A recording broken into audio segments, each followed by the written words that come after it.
between Globus-enabled systems. So what's Globus? It's a secure, reliable service. More than 150,000 registered users rely on Globus. More than 150,000 registered users rely on Globus.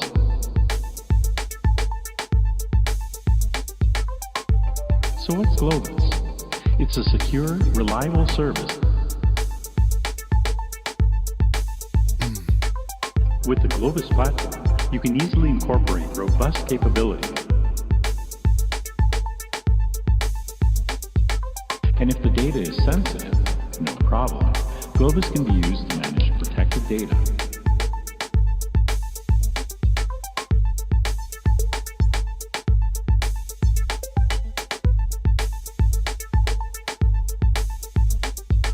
With Globus, you can easily share your data without having to move it or copy it. With Globus, subscribers can easily move and share. And if you have any more questions about Globus, visit Globus. More than 150,000 registered users rely on Globus. More than 150,000 registered users rely on Globus.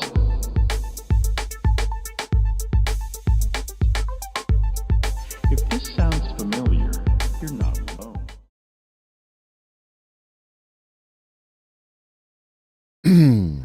Yo. Yo.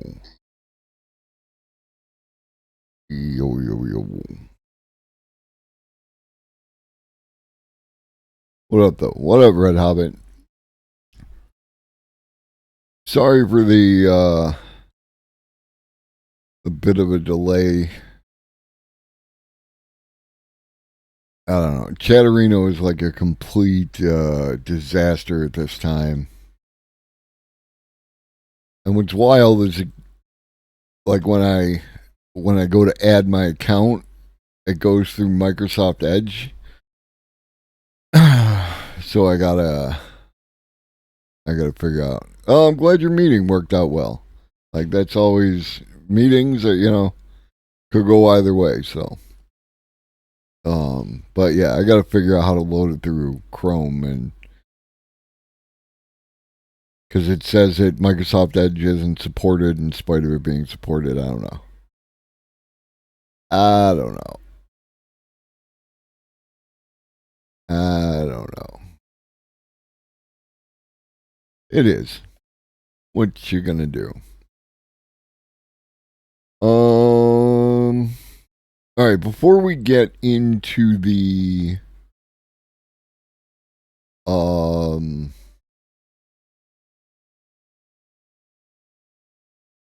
AI safety content, gotta get caught up on a bit of news.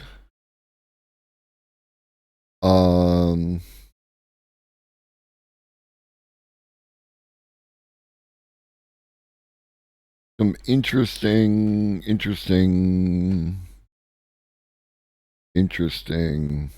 articles that I found.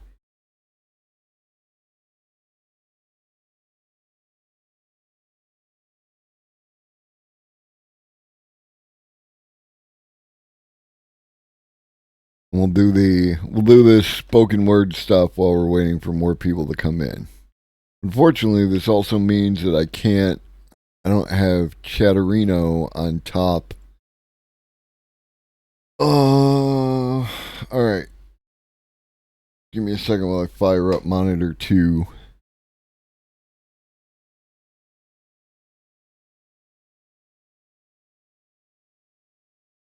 I'll pop out chat from OBS and we'll put it there. So at least my eye will see it when a new chat comes in. All right. Pro streamer. Africa will be transformed by the potential of AI and data if we can get investment.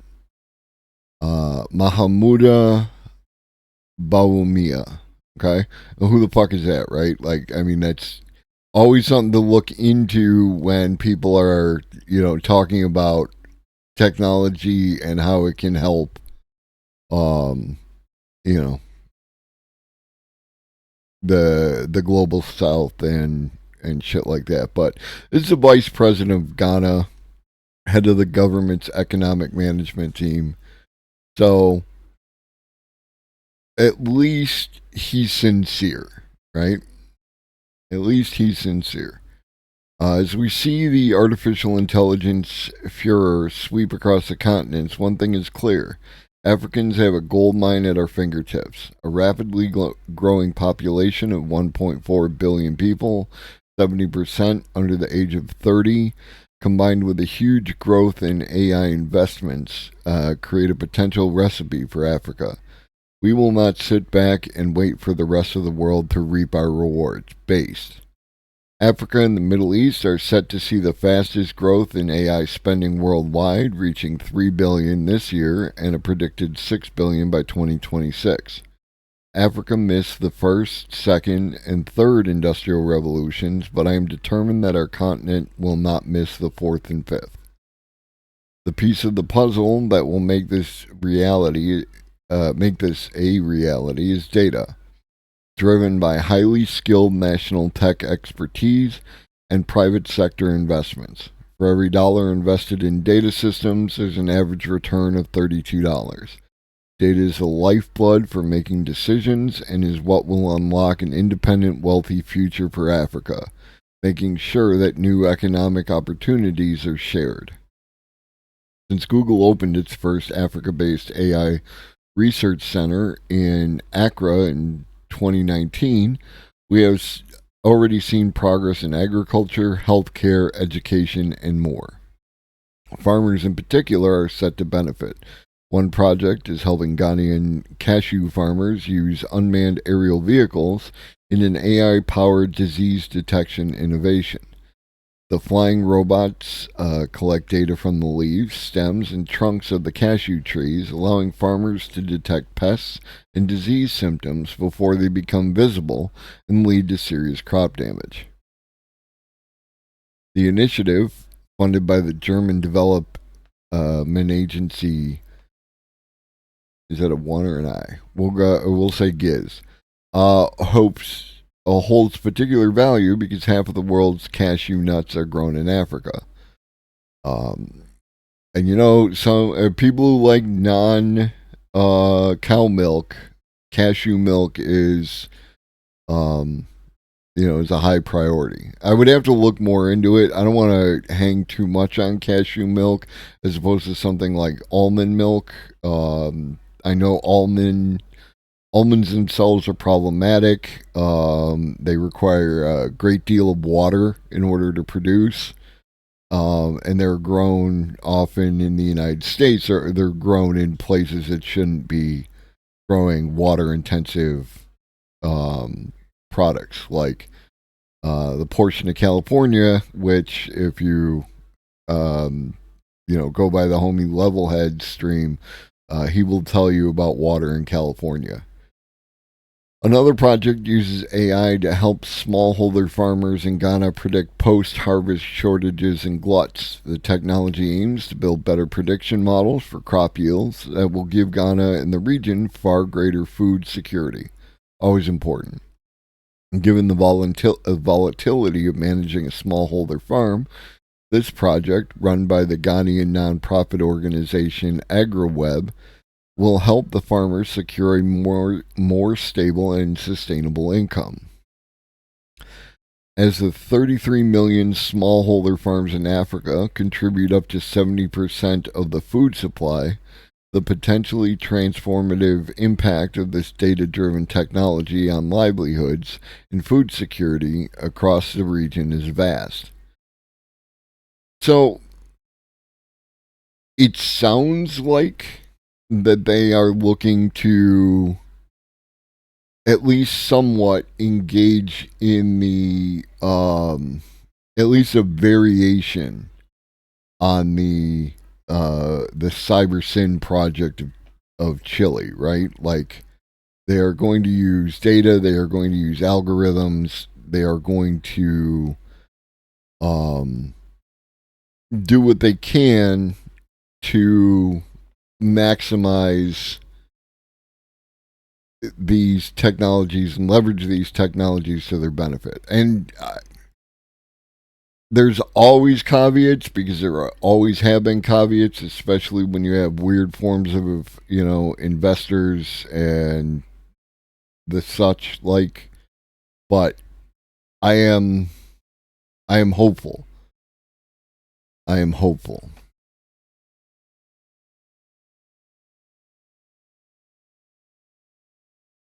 Mm-mm-mm. So yeah, that's. I think that's sufficient to get the idea of what the intent behind the article is. As always, the article will be in the Discord if you'd like to peruse it later in more detail. What else we got?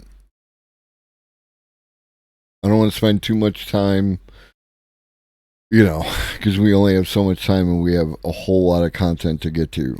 But AI moves quickly and we need to stay on top of it. How AI tools both help and hinder equity. The technology promises to assist students with disadvantages in developing skills needed for success, but AI also threatens to widen the education gap like no tech before it. When it comes to artificial intelligence, faculty members across disciplines have had a demanding year. Many have redesigned assignments and developed new course policies in the presence of generative AI tools. AI conferences at conferences and in idle moments, some have pondered what makes prose human. One possible answer burstiness. Hit me. What is AI writing detection a losing battle worth fighting? What is burstiness? It's an interesting word. In statistics, burstiness is the intermittent increases and decreases in activity or frequency of events. Okay. Forget brainstorming. Burstiness is the key to creativity. I feel like somebody found a new word, as often happens in these things. I'm sorry, Red Hobbit. I just saw your comment. Are we talking about Africa or are we talking about this? If we're talking about Africa, it's complex like anything else. Um, you have to leverage investments from various world powers while at the same time not letting that investment take control, right? Like, let's take an example closer to home. Okay, OpenAI was created as a nonprofit. It's supposed to stay on that nonprofit track. No, you're fine.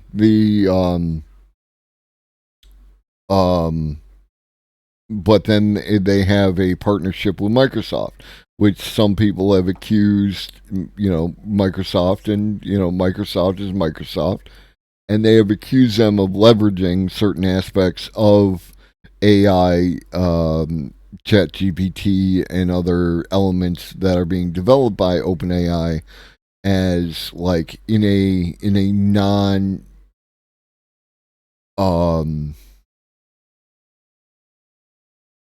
but I don't want to say non-beneficial, but like non-beneficial manner, right? Because Microsoft is always going to look to turn that profit. So if it's a situation where that is happening, then that will send things in that direction. That will create another Microsoft product that they seek to dominate market position with, and so on. And if OpenAI is acting as a nonprofit and they are more interested in beneficial rewards for mankind as a whole, then they could potentially leverage that investment while still trying to stay on that track. Unfortunately, it can be difficult for us on the ground to tell what's happening until years after the fact, right? So, unfortunately, in regards to investment in Africa, we really just have to wait and see. Um, and that's where I am at with the whole thing. I hope that they have the opportunity to exploit their own resources and the particulars of their various countries for their own benefit, um, and like that. I hope that is the case, and we'll just have to wait and see.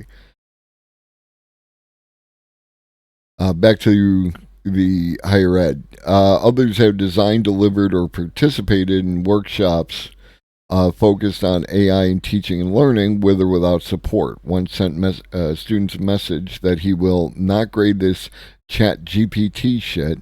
No doubt the fallout required time. Amid 2023's AI disruption, professors have also grappled with a paradox. In one narrative, large language models offer much needed assistance to students by bolstering their creative, research, writing, and problem solving skills. Students with disabilities also benefit from AI tools that, for example, provide executive function support. But in another narrative, algorithms reproduce systemic bias and hold potential to widen the educational gap like no other tech before them. There are two schools of thought. Belkacem Karim Bugida, Dean of Libraries at Stony Brook University, said, adding that he is committed to a middle ground. All data are biased, and you can approach tools in an ethical and responsible way. If you happen to have been watching Homozygote, the Ministry of Science last night, they had on Shane McInnes, who is a teacher. I know they have a master's. I didn't get that they had a PhD. But they are a college teacher, and we are looking to get them on the show to talk with them more about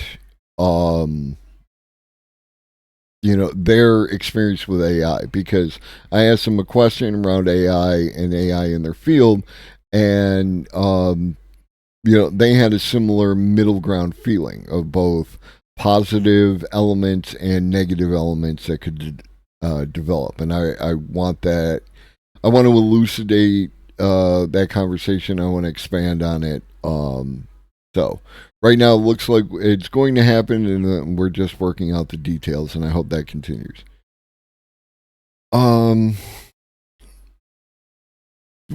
Do some students already possess sophisticated skills in prompt engineering, the art of crafting questions for natural language processing tools to get better results. Others have scant experience in conversing with machines. What's happening is the rich, so to speak, are getting richer. Somebody who knows what they are doing can really make this thing sing, and those who don't know how to use it are kind of left in the dust. Again, your boy is pushing you to learn the AI and learn how you can use it in your daily life, in your job, any of that kind of stuff, for this exact reason. People are aware of it. The new technology, every new technology that has ever come, the people who learn how to use it outpace the people who don't and reap the benefits. And I want you to reap the benefits. I want you to be ahead of the curve.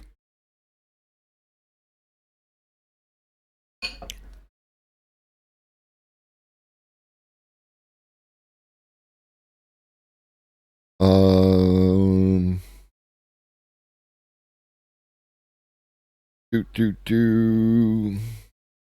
those who arrive from states that rank high for broadband may be digitally disadvantaged. California, for example, ranks high, but 40% of Latino students in the state have no reliable broadband access. This is, again, why it's important to push for like a national broadband, right? Or even a national Wi-Fi. Whatever it takes, make it happen.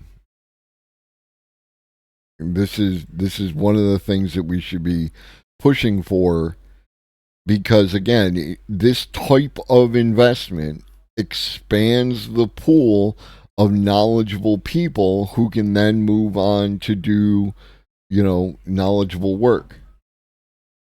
What up, Change Fox? I don't believe, like, that may have been the stated thing that Starlink was supposed to do, but that was never going to be the case. There are, like, as a whole separate thing, there are numerous fundamental issues of physics relating to how Starlink can function because of it being a satellite versus a ground-based system. It's physics. It's not something that you like I'm sure that they got a grant based on it, and I'm sure that they just did whatever the hell that they wanted. This is part of the problem with, positioning your system based on that kind of funding, right? Like, there's ultimately no oversight, and technically Starlink can say that they did what they were asked to do.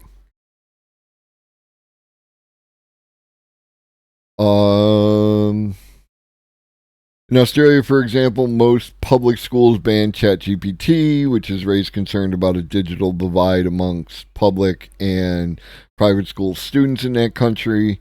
Even in the United States, many students have quick access to GPT-like tools on the cell phone in their pocket, while others do not own laptops or mobile phones. Again, this is a fundamental issue of how we are approaching our people, our talent pool, right? Now, for me, my talent pool extends to the entire world, and I would like to see, this kind of stuff around the world, but I live in the United States, and I would like the United States students at least to get up to this level. We should be rocking like South Korea rocks, right? Super fast internet, tech savvy populace, all that. And instead, we're arguing over stupid shit. The most robust AI is behind paywalls. Again, what do I tell you is the number one bottleneck in our current system? It is the capitalism itself. It is not a good distributor of resources. It has become a bottleneck.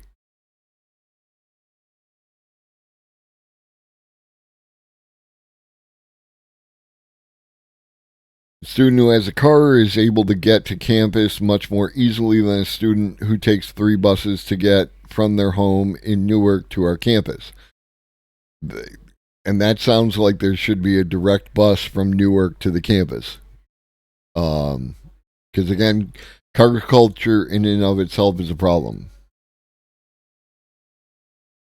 Yeah, no, we actually, you came in after the article we did on Africa earlier, but yeah, no, just go to the cell phones, right? Like, there's no reason to establish all that infrastructure. Just go right to the cell phones. Just go right to whatever the current best available technology is, and leapfrog all the old crap. Culturally insensitive chatbots. It's an issue of data sets. Chatbots that empower. Language learners can use AI writing tools to learn vocabulary, genres, idioms, grammar, and more. Being able to ask questions about anything is really powerful. You don't feel judgment from the computer. This is what I've been saying, right? Like, the teacher contained within a large language model is going to be, in some aspects, superior to the human teacher, right? Even if you got the best teacher in the world with the best class size in the world, that teacher is still restricted by a variety of, environmental conditions. They can only work so many hours, they can only do so many things, you have other classes to get to. I'm not saying we should replace the teachers with chatbots. I'm saying that these two things should work in parallel to provide us with the best, best possible outcomes. AI assisted career boost, we talk about that all the time. AI time savers, we talk about that all the time. All right, this article will be up in the Discord. Okay, quick YouTube short here. If you look at comments across, Let me pause the music. I talk about this a lot, about the double exponential growth. Okay, it's kind of going to be hard to see because of the vertical nature of this. I still don't understand why this is the default. Like I do watch stuff on my phone like this, but I can also turn it sideways in order to get a better view. But it is what it is. I blame TikTok. But people's perception is based on the idea of linear progression over time, and this is not actually how it works, right? And so this graph, right, trajectory based on path growth rate, this doesn't take into account the double exponential growth. It just continues to track as if this type of growth would continue at the same rate, and that is not what's happening. And then trajectory based on present growth rate, right? So path growth rate puts us here, present growth rate puts us here, and those two data points in and of themselves should provide you with an indicator that something is happening that is different from what your perception would indicate is happening. Yeah, no, because our technological growth is not a natural process unless you want to extend definitions, and we're not doing that right now. The trajectory taking into account exponential growth, you see, is much steeper, and it's going to continue to be that way until it's near vertical, if not vertical. Across the internet and even mainstream news today, talking about the rise of AI, one thing that happens is that a lot of people tend to think in terms of linear progress. You say, oh, well, 10 years ago we were here, and now we're there, and so 10 years from now we'll basically continue with the same amount of progress. That's not actually true. When you shorten that time horizon to say, oh, well, we've made a lot of progress in the last few months, maybe that's the new rate of progress. That's still not actually true. With exponential growth, which is what we're seeing right now, the actual correct assumption to make is that X amount of time from now we'll actually have continued to accelerate. If you look at comments, okay, and Ray Kurzweil talks about the double exponential growth a lot, and then this is the Wikipedia article on accelerating change.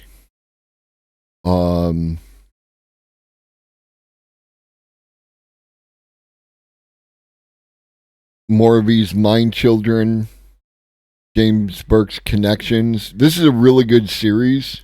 This is old, right? Like 1978. But it's really good. There was a lot that he laid out in here that showed you how the interconnected nature of how invention occurs, right? It is absolutely a first-rate series. I wonder if we can get that anywhere. Like, is it on YouTube? James Burke Connection.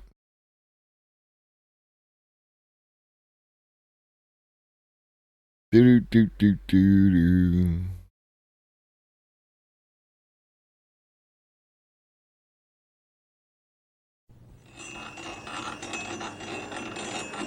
Bet. Awesome. I found us something new to watch. And James Burke was the first person that I personally heard within the real world talking about before I forget. Stop. I didn't mean to do that. Whatever you're doing, I didn't mean to do that. Cancel the clip. Discard clip. Save to AI. Done. Cool. All right. So we're going to watch Connections. And that's awesome. I'm happy. But James Burke was the one talking about the idea of the replicator, the idea of these nanobot machines that would take apart stuff and put it back together in new formats. And that is a solution to the issues of like garbage, plastic, recycling, all these kind of things. And one of the issues that comes up with the idea of the like on-demand nature of a sufficiently advanced future, if I can just have something when I want it, then what happens when I don't want it anymore or need it, right? Like if I need a tool and then I get the tool and I use the tool, but I don't need the tool generally speaking, then what happens to that tool? Well, then the tool could be immediately recycled into its component parts, which can then be fed back into the machine. You know what I mean?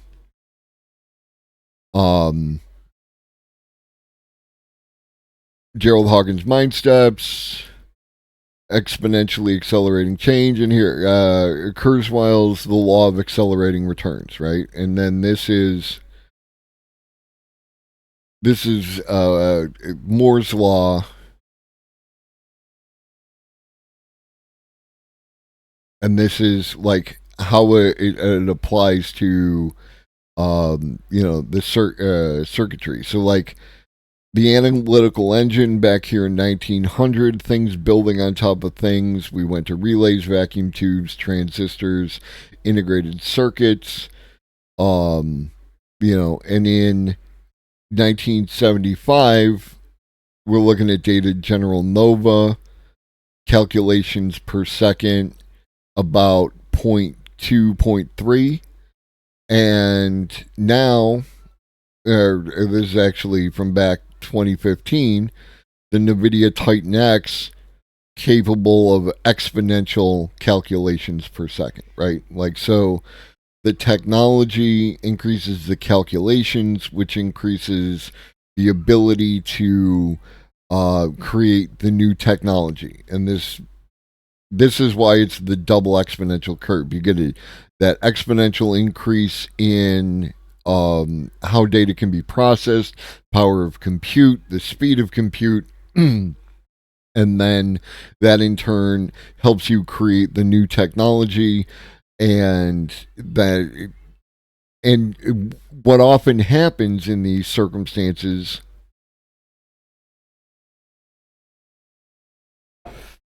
back here is where like ideas or some aspect of the technology is there, but it's waiting on its next component, and that takes X amount of time. As this gets faster, the wait time in between the the possibility of doing something with the technology and the capability of doing something with the technology becomes shorter and shorter and shorter until eventually, again, you get a near vertical near vertical line. Oop.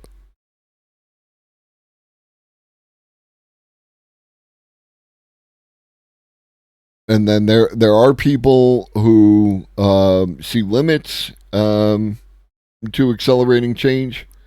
There are certain, physics, right?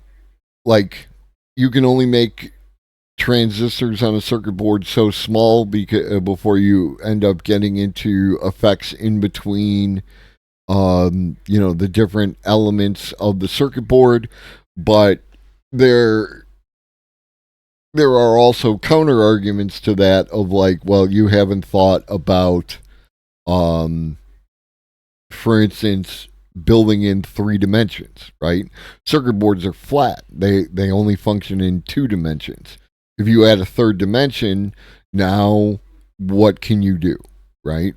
And what about different different materials? We use like copper, silver, gold, the ability, the double exponential growth of technology and compute could lead us and has led us to things like graphene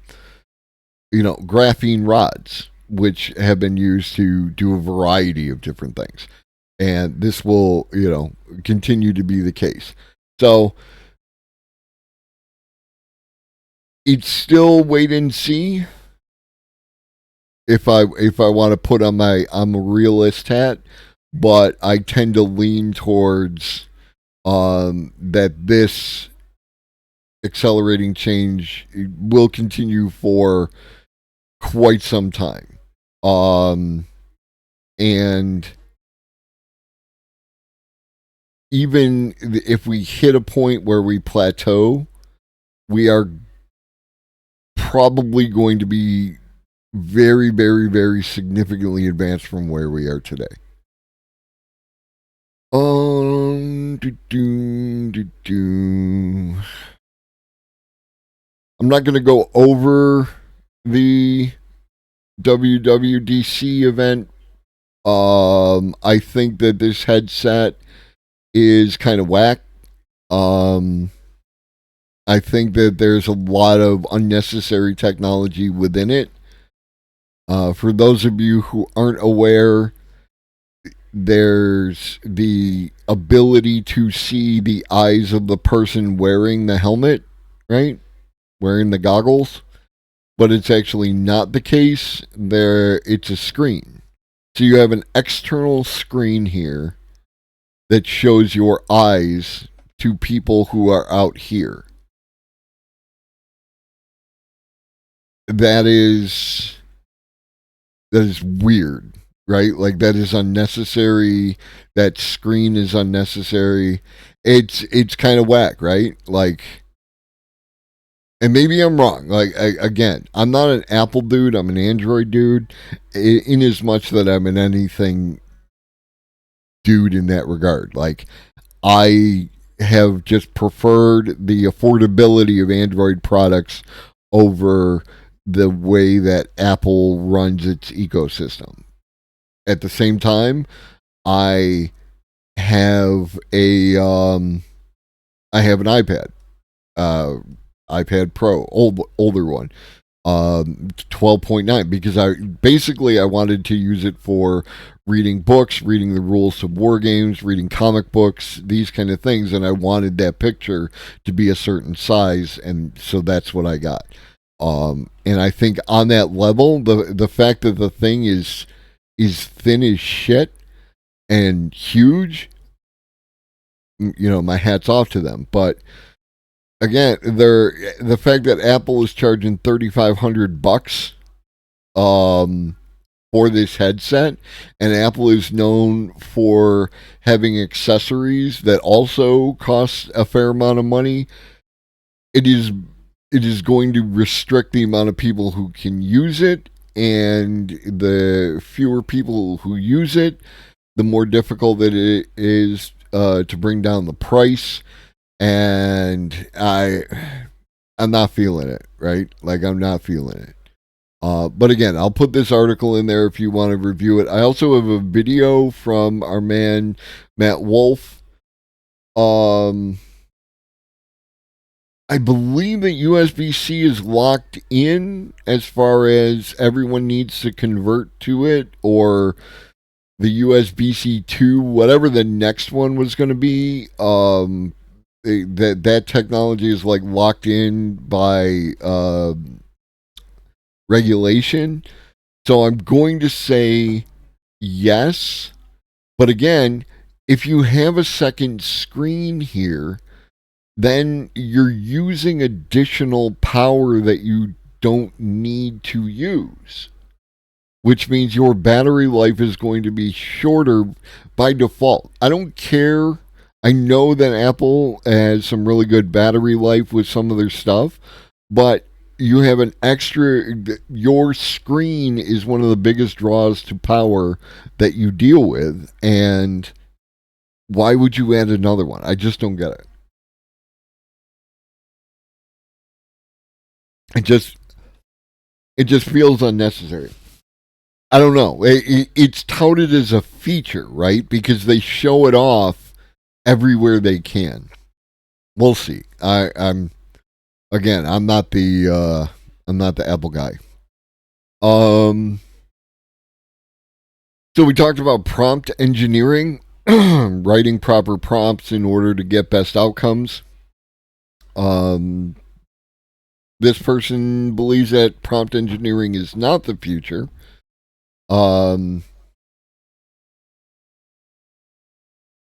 However, despite the buzz surrounding it, the prominence of prompt engineering may be fleeting for several reasons. First, future generations of AI systems will get more intuitive and adept at understanding natural language, reducing the need for meticulously engineered prompts. Second, new AI language models like GPT-4 already show great promise in crafting prompts. AI itself is on the verge of rendering prompt engineering obsolete. Lastly, the efficacy of prompts is contingent upon the specific algorithm, limiting their utility across diverse AI models and versions.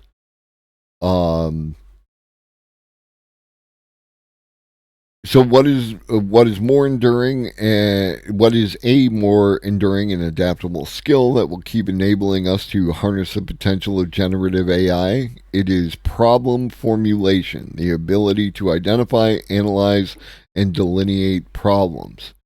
Problem formulation and prompt engineering differ in their focus, core tasks, and underlying abilities. Prompt engineering focuses on crafting the optimal textual input by selecting the appropriate words, phrases, sentence structure, and punctuation. In contrast, problem formulation emphasizes defining the problem by delineating its focus, scope, and boundaries. Prompt engineering requires a firm grasp of a specific AI tool and linguistic proficiency, while problem formulation necessitates a comprehensive understanding of the problem domain and ability to distill real-world issues. The fact is, without a well-formulated problem, even the most sophisticated prompts will fall short. However, once a problem is clearly defined, the linguistic nuances of a prompt become tangential to the solution. So, in short, I would still say that understanding prompt engineering for your particular AI of choice is going to be valuable in the short term. But I mean, the idea of problem formulation feels like it leans heavily into creative thinking and the other one, critical thinking, right? Like critical thinking and creative thinking, which I'm a huge fan of, and I think everyone needs more skills in, no matter how good you are. So within that context, I would say learn some skills in prompt engineering, but at the same time, that prompt engineering should be wrapped around problem formulation. I would tend to agree. Problem diagnosis is about identifying the core problem for AI to solve. This, I feel, goes along with what I've been saying about asking proper questions, right? Like the monkey's paw issue. If you don't ask the proper question, you are going to get a bad outcome. This leads into prompt engineering as far as asking the proper question. But before you can ask the proper question, you actually have to figure out what it is that you're trying to ask. So, yeah, I don't see any issue with this. It's quite an extensive article. I recommend that you do read it. And just take into account that the writer is a chair in marketing at King's Business School and King's College London. So it is going to be, it is going to have a business tone to it, right? Again, we need to listen to what these people say because they are going to be the voices speaking. We just don't have to believe everything they say. We need to subject it to our own analysis, to dialectical materialism, to, we need to subject it to our media analysis lens. We need to do all the things that we normally do, but we can take in the information from the people who are in the capitalist framework and are driving in a capitalist direction because there's still value for what they say and what they are teaching us and what they are talking to with each other, right? Remember that Marx wrote like Capital and a lot of his other works as a critique of capitalism, as in how to adjust it to the current conditions now that conditions have changed, rather than a condemnation of capitalism as a whole. So this is important to remember. And then finally, and then we can get to some videos, and we right there at 6 o'clock, which is what I wanted, Why AI Will Save the World, from Mark Anderson. I at least appreciate the headline. The era of artificial intelligence is here, and boy, are people freaking out. Fortunately, I am here to bring the good news. AI will not destroy the world, and in fact may save it. First, a short description of what AI is, a shorter description of what AI isn't. We don't need... AI isn't killer software and robots that will spring to life and decide to murder the human race and otherwise ruin everything like you see in the movies. An even shorter description of what AI could be, a way to make everything we care about better. Why can AI make everything we care about better? The most validated core conclusion of social science across many decades and thousands of studies is that human intelligence makes a very broad range of life outcomes better. Smarter people have better outcomes in almost every domain of activity: academic achievement, job performance, occupational status, income, creativity, physical health, longevity, learning new skills, managing complex tasks, leadership, entrepreneurial success, conflict resolution, reading. You just threw the whole dictionary at this.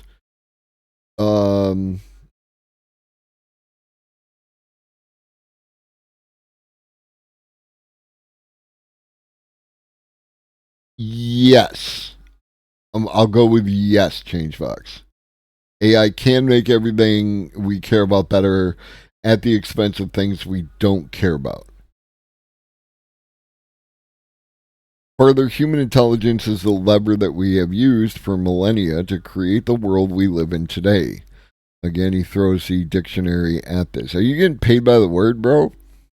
Without the application of intelligence on all these domains, we would still be living in mud huts, scratching out a meager existence of subsistence farming. Instead, we have used our intelligence to raise our standard of living on the order of 10,000 times over the last 4,000 years. What AI offers us, we have to be careful about some of this framing, right? I could be just being like, overly woke, but we got to watch where some of these lines of thinking can lead us, right? That's important. Not everyone wants to live a technological life, and not everyone should be no one should be forced to live a technological life, right? There are traditional cultures that live in their place in the world, and they should absolutely be protected and continuing to do so without the intrusion by outside forces.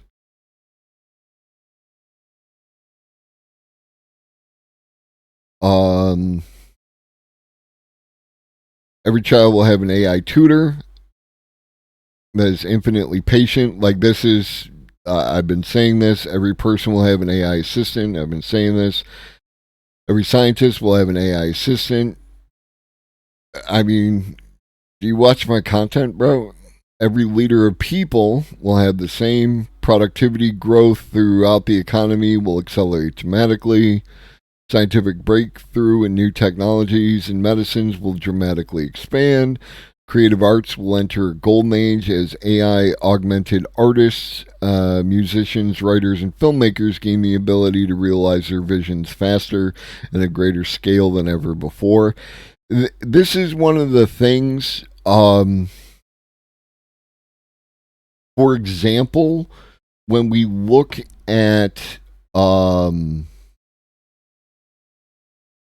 Twitch, right?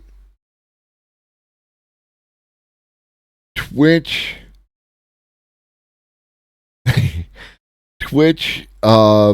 has basically an open door policy for anyone with, at minimum, anyone with a cell phone can stream on Twitch.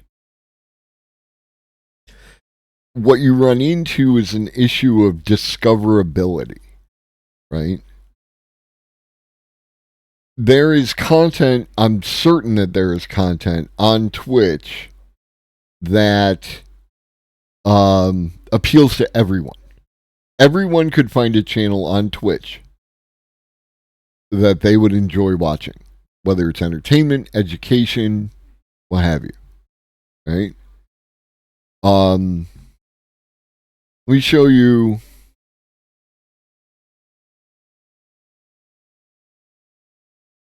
example of two, right? This is Albius Sanctuary.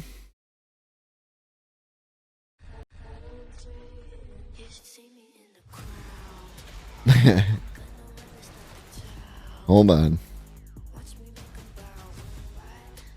Everybody's on that Diablo 4 tip. Everybody wants a D.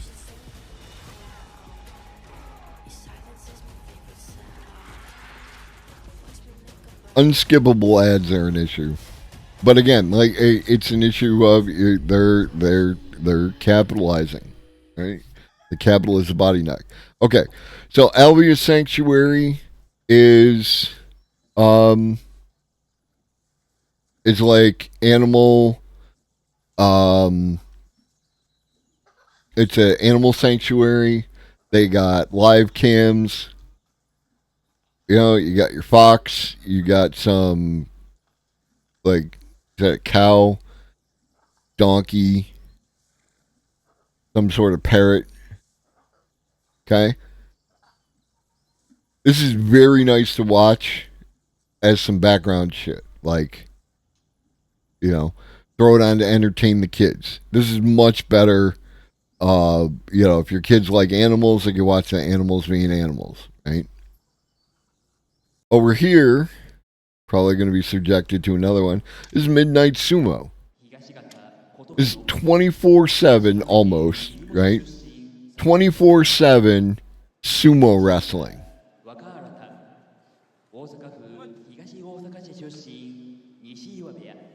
This shit is I enjoy sumo wrestling because I understand, like, it's a leverage thing. These guys are very, like, they're actually really good shape underneath the layer of fat. And the goal is to push your opponent out of the ring. You got to get them to step out of the ring. It's all about balance and leverage, right? It's serious business. But there's 2 channels just there that are on Twitch, like everything else. Where were we?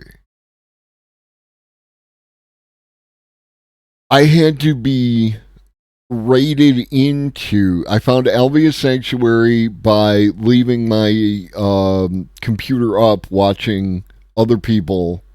And you leave the tab up so they have that one extra viewer, and then when I came back to it in the morning, I was at Alvia Sanctuary. Hit them with the follow. This is cool, like that. Sometimes I have done that just to see where I end up in the morning, right? Like, because raid trains go to interesting places. And the sumo one was raided into by Jazzbread, if you know Jazzbread. Or Jazzy Bread. I'm not sure how it's pronounced. I haven't asked them. But they raided into them because they enjoy it. And that is word of mouth advertisement, which is some of the strongest advertisement that exists. It's an issue of discoverability, right? And like, how do you get the people who want to watch the thing in front of the thing that they want to watch? And that is really what we need to work on. There's so much music on like Spotify or YouTube that it can be really difficult to find it, especially when there is influence on the algorithm by moneyed forces in order to put their content in front of you. Sometimes when I'm on YouTube and I'm looking for new music, I'm like, if it has more than a few thousand views, I avoid it, right? Like, I'm specifically going after music videos that are low views, because that is the stuff that, for whatever reason, the algorithm is not favoring. And that's the stuff that I want to look through. Like, there's an old thing of going to the music store and looking through their albums to try and find some obscure shit. I do what I call random drive. I take 2d6 and roll them. The first one tells me how many miles I go, and the second tells me in which direction.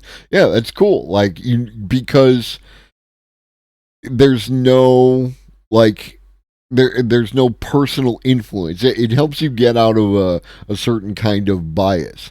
If the algorithm were not restricted by the bottleneck of the profit motive, then we could get more of that. If the algorithm only had the interest of what do you actually watch, what are you actively looking for, and if the algorithm were able to extend across all platforms, what do you watch on Netflix, what do you watch on YouTube, what do you listen to, all these kind of things, then it might be able to provide you with better content suggestions. And then you aggregate your data with other people's data, and it can make associations across data like that.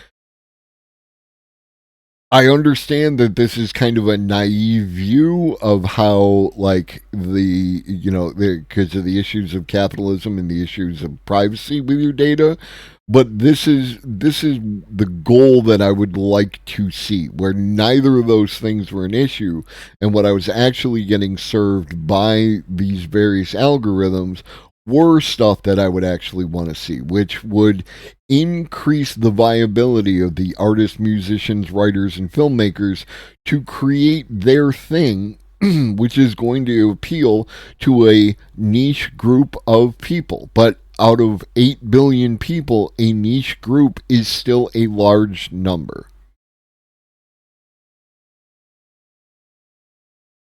Do I end up in an idea bubble? No, because you've never seen like my content, right? Like not my content that I generate, but the content that I listen to. My Spotify, I have. Will you tell me how many playlists I have?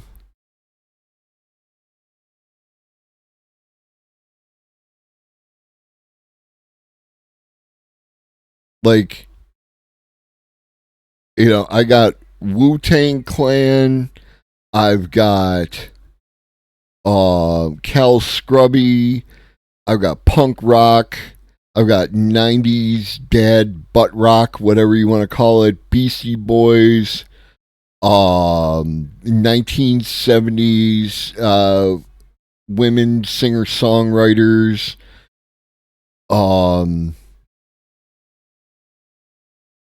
Beowulf. What else we got? Weird Al. I got a huge collection of, or a huge playlist of opera music, various movie soundtracks. What else we got?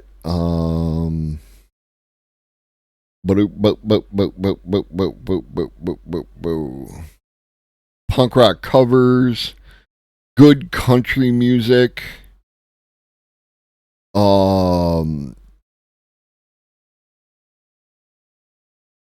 When I divided Nickelback's catalog into 3 different categories that encompass all of Nickelback's catalog, and if you like one of those kinds of music, you should listen to that particular playlist.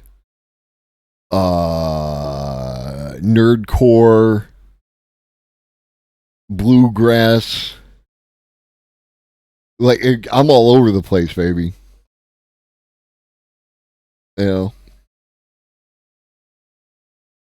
If the AI is serving exactly, but the idea would be that it would also be able to play in the fringes, right?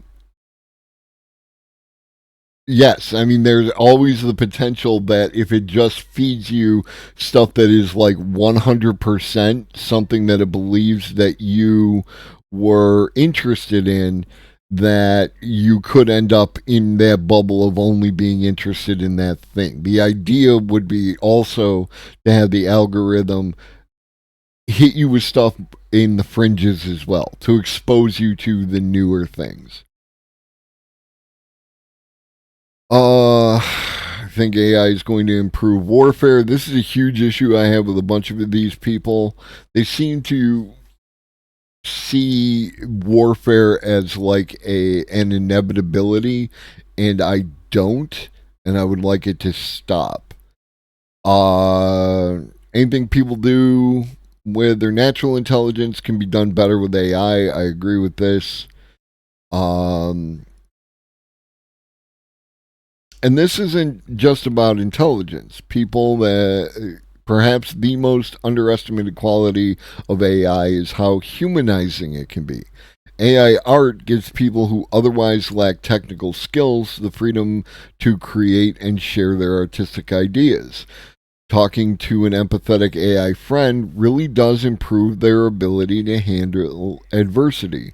And AI medical chatbots are already more empathetic than their human counterparts. This is a thing. Like, people complain about the AI medical chatbots. Have you ever spoken with a doctor or a dentist? Like, holy shit. Rather than making the world harsher and more mechanistic, infinitely patient and sympathetic AI will make the world warmer and nicer. The Baptists and bootleggers of AI. Economists have observed a long-standing pattern in reform movements of this kind. The actors within movements like these fall into 2 categories: Baptists and bootleggers. Drawing on the historical example of the prohibition of alcohol in the United States in the 1920s. Baptists are the true believer social reformers who legitimately feel, deeply and emotionally, if not rationally, that new restrictions, regulations, and laws are required to prevent societal disaster. For alcohol prohibition, these actors were often literally devout Christians who felt that alcohol was destroying the moral fabric of society. For AI risk, those actors are true believers that AI presents one or another existential risks. Strap them to a polygraph, they really mean it. And this right here is like,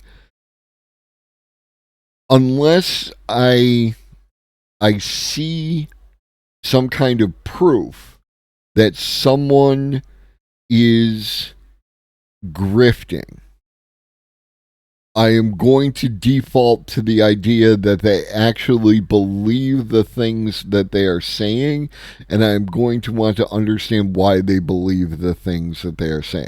This is not to say that there aren't grifters. There are absolutely grifters. I'm just talking about, generally speaking, if I meet you for the first time, whatever you communicate to me, I'm going to take as what you actually want to say and what you actually think is true. And if we have a disagreement on that, I am both going to try and understand where you're coming from and try to explain where I am coming from. This has served me a lot better than getting into debates and arguments with people. As I have, like, I specifically express what I am doing without guile and without looking to make the other person feel wrong or silly or anything else like that. It is generally served me better. This is not to say that I don't dunk on people. There are certain people, if I think you're a grifter, then I am going to dunk on you. And if you are behaving in a way that I feel is disingenuous and inauthentic, then, I can do that. I will probably just not interact with you. It's better off for both of us. Bootleggers are the self-interested opportunists who stand to financially profit by the imposition of new restrictions, regulations, and laws that insulate them from competitors. For alcohol prohibition, these were the literal bootleggers who made a fortune selling illicit alcohol to Americans while legitimate alcohol sales were banned. For AI risk, these are CEOs who stand to make more money if regulatory barriers are erected that form a cartel of government-blessed AI vendors protected from new startup and open source competition. The software version of too big to fail banks. And this is like, when these people talk, they are always protective of the new startup and open source. There are questions around this, but they all generally relate back to the capitalist model.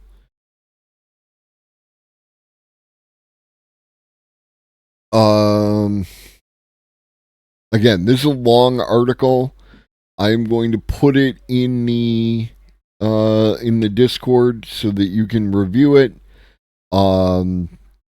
If there's anything in here, anything in any of these articles in particular that you want to talk more about, just let me know, either in Discord or DM me on any of the platforms, and we can absolutely have a conversation about it. But I've already gone 12 minutes over what I intended to, and we have a bunch of stuff to get to.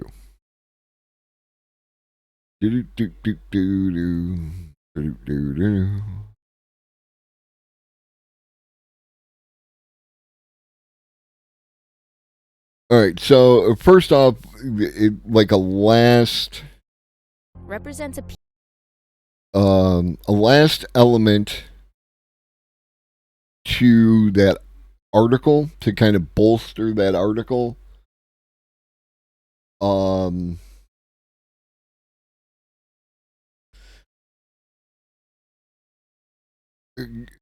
it's often the argument around AI art is you either are on the behalf of the artist or on the behalf of the AI, and never the twain shall meet. There was that other article that we looked at a week or two ago about an artist who is excited for AI. I am an artist who is excited for AI. This is an artist who uses AI. We're not going to read this wall of text. It's easy to get lost in Rafiq Anadol's surreal installations. But dig a little deeper, and you realize his work is made up of millions of tiny pieces, and that every single little point represents a piece of data that he's fed through a neural network to show us his vision of our future. I was always trying to speculate this idea of, can data become a pigment? At the end, the data is a truly numbers that has no kind of any skin or skeleton.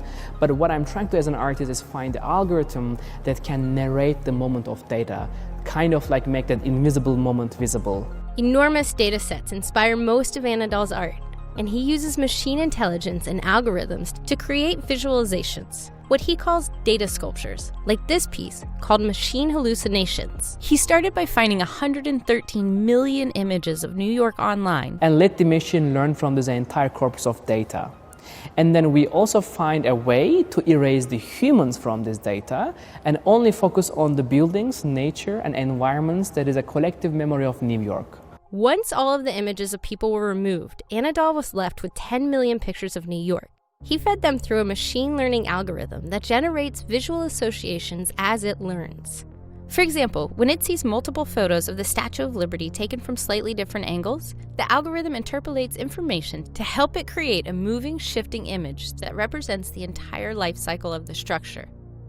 Machine looks at this information like a human being, but it's kind of more like a collective memories than a personal memories, because a building in New York can be explored by thousands of perspectives, from multiple angles, from a different time of the year. It's more like... And we like this. I remember... you don't see him as much anymore. The interest is kind of, lagged. But the pictures of a thing made up of a bunch of tiny pictures, right? Let me give you an example so you know what I'm talking about.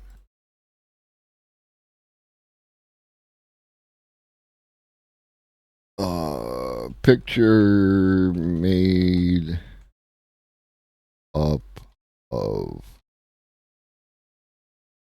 not pictures, right? Like this.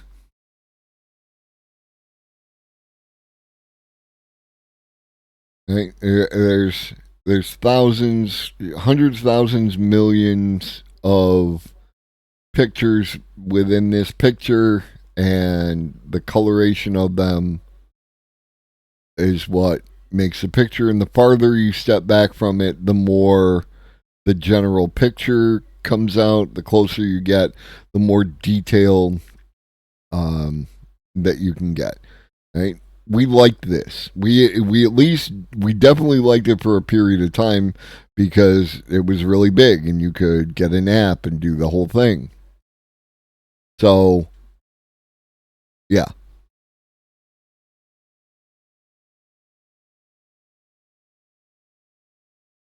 Like an honest memory for a machine, because it feels more totalitarian and feels everything and everyone than just one person.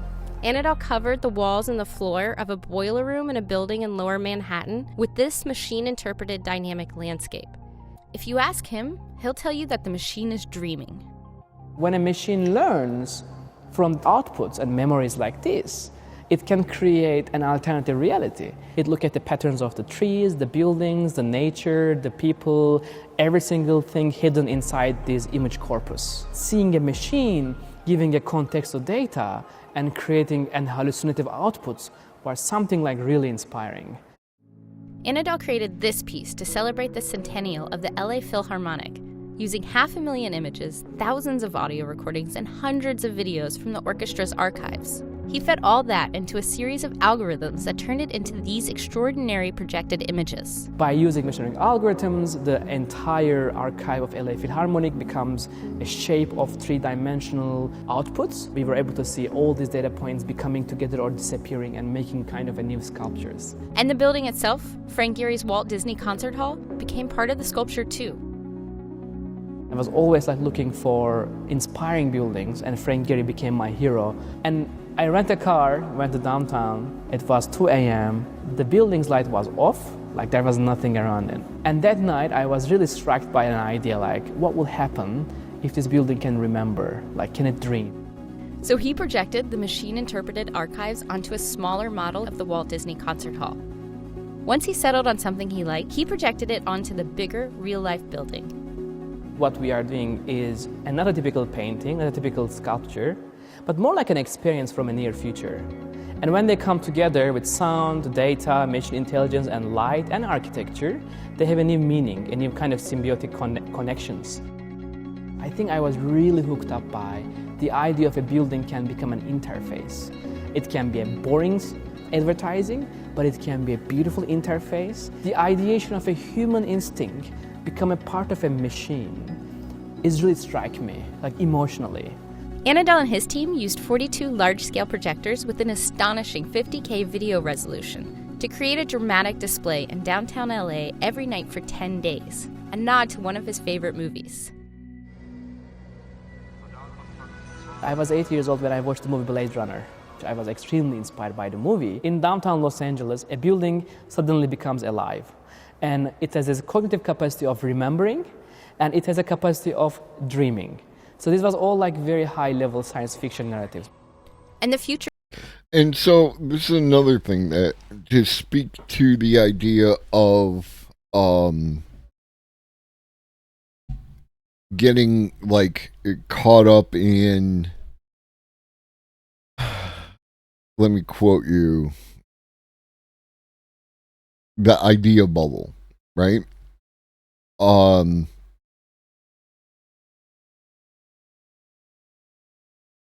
Where you could have, instead of billboards advertising, crap you don't need, you could have billboards that displayed,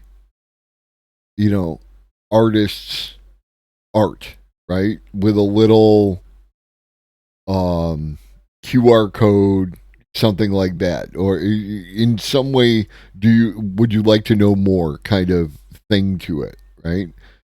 And that public space where you could have more randomness could give you something like that, and expose you to these additional things. And each artist is up there for a set amount of time, and it's just it's a nicer, more artistic space rather than just advertisement. Your Twitch front page could be the same kind of thing, as opposed to showing off the carousel with the 5-8 different streamers who are Twitch decides you should go watch. It could give you a personalized carousel of stuff that you might like, right?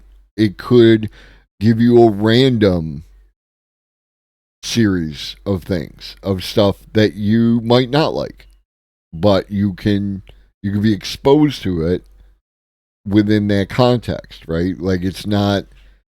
It's not like you don't like it in the sense of you're gonna have an argument over it. It's that it just might not appeal to you in the same way. Futuristic dystopian films' exploration of more complex themes echo Anadol's interest in the relationship between humans and technology. You think I'm a replicant, don't you? When Deckard and Rachel contemplates each other and has a dialogue where Deckard defines Rachel as a replicant. It was a very interesting moment where a human defines another machine that is kind of this defining what is real or what is not. That kind of human consciousness and machine consciousness were having its dialogue moment. That was truly inspiring. You remember the spider that lived in a bush outside your window? The egg hatched. Those aren't your memories, they're somebody else's. I think in humanity, we have very certain findings that transform who we are. When we found the fire, we cook with it, we create communities. With the same technology, we kill each other and destroy.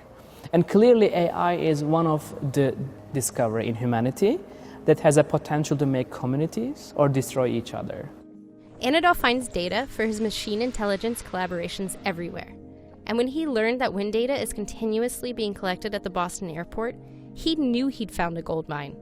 He turned it all into this project called Winds of Boston. I was always inspired by nature as an inspiration, from the wind itself, the water, the nature, like a core natural aspect of motion theory in life in general. And I thought it can be an incredible opportunity to use wind as a data and as a pigment. So we first located our data source from the airport, Logan Airport. The wind is extremely important for the flight networks. So we took a 1 year long wind data of Boston, and this data consists of the gust, speed, and direction, and the temperature of the weather. Anadol fed all this wind data into a series of algorithms. Then he built custom 13-foot-tall LED screens to display the visualized data. And I thought that algorithms can be an incredible way of visualizing this invisible pattern of wind and transform them into a poetic motion. Because it's very inspiring that the machine can find something interesting that I didn't even think about it. And I found that the true collaboration starts happen there. And sometimes machine gives opportunities that I didn't think about it. And I do believe that is really something that is inspiring for humanity that will most likely bring some new kind of imagination methods that is not discovered yet. The inspiration for this project, called Melting Memories, came from a personal place. I went to Istanbul, my hometown, and my uncle just couldn't remember where I am coming from. And apparently it was his first stage of Alzheimer. When this disease happens, we literally melt our memories. Our brain tissue disappears. But I also was very curious about scientifically, honestly, what memory means. Where do they come from? What is the cognitive representation of a memory?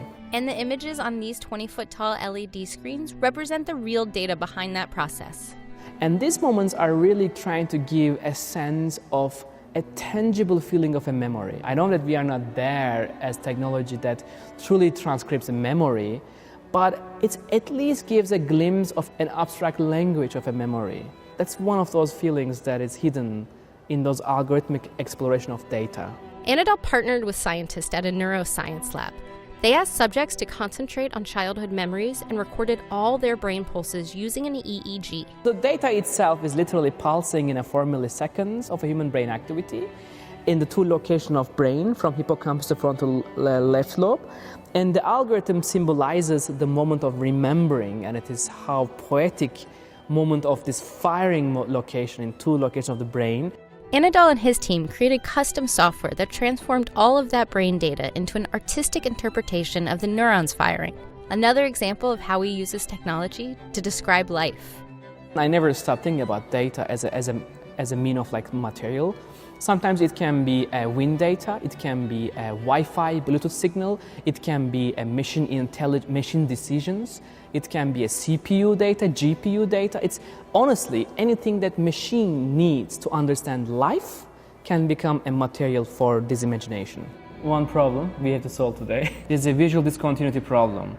Anadol has built a team with expertise in different fields to help him fulfill his vision. AI experts, computer scientists, architects, and designers. And they're working out a new workflow for a data-driven public art project set for Portland. For this one, Anadol is letting hundreds of thousands of images of Portland inform both the projections and the structure they'll be projected on. The team is using a 3D printer to build this structure, one panel at a time. It will ultimately be a 21-foot-tall sculpture. I found that we were stuck in this just virtual world. I found that we are in the screens, 2D flat world of imagination. I was really looking forward how we can take this machine consciousness out of the screen and bring it to the 3D world. Whatever is in store for the future of Anadol's work, data and machine learning will be the foundation. It's very clear that machines can really capture our data. Machines can capture our decisions, our memories, but it's not clear what will happen to them. And I think also, clearly, the data we leave behind is the memories of humanity. My obsession with this relationship is what else we can do with that. Dope. Dope. All right. Ready to learn? Hi. Today we're going to talk about Pascal's wager and Pascal. We're going to lean heavily on my man Miles here because so there's two axes on the graph. One is how long is the video and is it talking about AI safety? And the only person who really hits shorter length, concise videos about AI safety is my man Miles. So we're just going to have to lean into that for today and Friday. Pascal's mugging. This is necessarily going to touch on religious topics, pretty heavily actually, and I'm just going to say at the beginning of the video that personally I don't believe that any god or gods have ever existed, and I'm not going to pretend otherwise in this video, so be forewarned if that's likely to bother you. So, as you may know, Pascal was a 17th century philosopher who was interested in, amongst other things, the question of the existence of the Christian God. Various philosophers at the time were arguing that God didn't exist, and there was a lot of discussion going on about the various kinds of evidence for and against God in the world. But there's this thing that's quite common when people think about religious questions, where it feels sort of unsatisfying to talk about worldly evidence, as if you were considering some everyday question. There's a feeling that these supernatural concepts are very grand and mysterious. They're special, and so just straightforwardly considering the evidence for and against God is not the right way to do things. This is, of course, encouraged by religious thinking.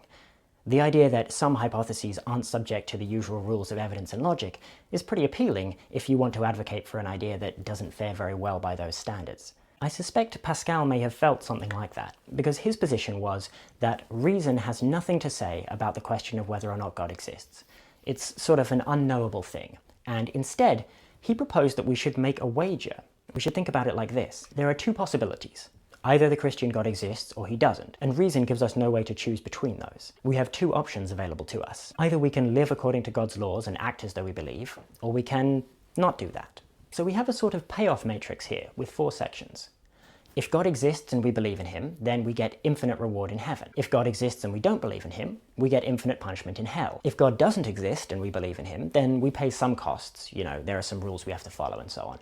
And if he doesn't exist and we don't believe in him, then maybe we get a few perks from not believing, like having a lie-in on Sundays and being right. Pascal's point is that this payoff matrix is completely dominated by the case in which God exists, because we're talking about infinite rewards and infinite punishments, as opposed to the other case with these very finite costs and benefits. So regardless of the evidence, Pascal argues we should believe in God, or at least act like it, because it's just the sensible bet to make. This is really kind of a nice argument from Pascal's perspective, because it doesn't need evidence at all.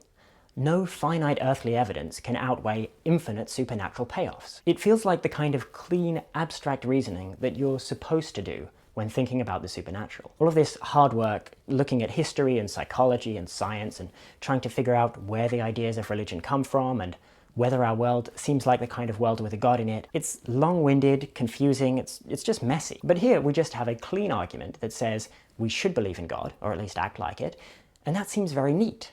No evidence required. So consider now, Pascal is walking down the street and he's stopped by a shady-looking man who says, "Give me your wallet." I would prefer not to. Do you even have a weapon? No, UK laws are very strict about that, but I don't need one because I'm God. You're God. Yep, I'm God. And, What a bull lobster. Christianity got a lot of things wrong about me, my forgiving nature, my infinite mercy, and so on. But the infinite torture thing is legit, and if you don't give me your wallet right now, I will torture you for eternity in the afterlife. Now, if you're Pascal, you're in kind of a difficult situation, because the fact that it seems very unlikely that this mugger actually is God is not meant to be part of your calculation. Your argument is one of pure logic. It works independently of any evidence. You didn't need to look for evidence of the Christian God, And you don't need to look for evidence that this mugger is God either. So you kind of have to give him your wallet. And now you're really in trouble, because of course, when this gets out, there's going to be a line around the block of Ersatz deities asking for handouts. How are you going to deal with this endless stream of fizzy gods? Well, one thing you can do is you can play the muggers off against one another. You can bring in two of them and say, listen, you say that you're going to torture me forever if I don't give you my wallet. And you say the same thing. I only have one wallet, so it looks like whatever I do, I'm going to be tortured forever by somebody. And if I'm going to be infinitely tortured anyway, well, 2 times infinity is still just infinity, so I may as well hang on to the wallet. Now get the hell out of my house. Alright, next two. No doubt these self-proclaimed deities may try to argue that they have some reason why they are in fact a real deity, and this other mugger is just a random guy who's pretending. But that's all worldly evidence, which you've decided isn't required for your argument. And the muggers don't really want you to become interested in evidence, because, well, the evidence points very strongly towards none of them being real gods. So this is a better position to be in. You're still... I know that the internet is filled with, your various, like, edgy, high-minded atheists who want to argue with religious types and like that. And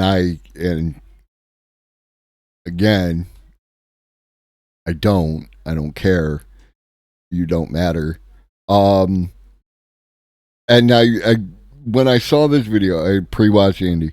When I saw this video and he laid it out like that, that's really what it comes down to. It's like, y'all work it out amongst yourselves with your various deities, and then you get back to me. You know what I mean?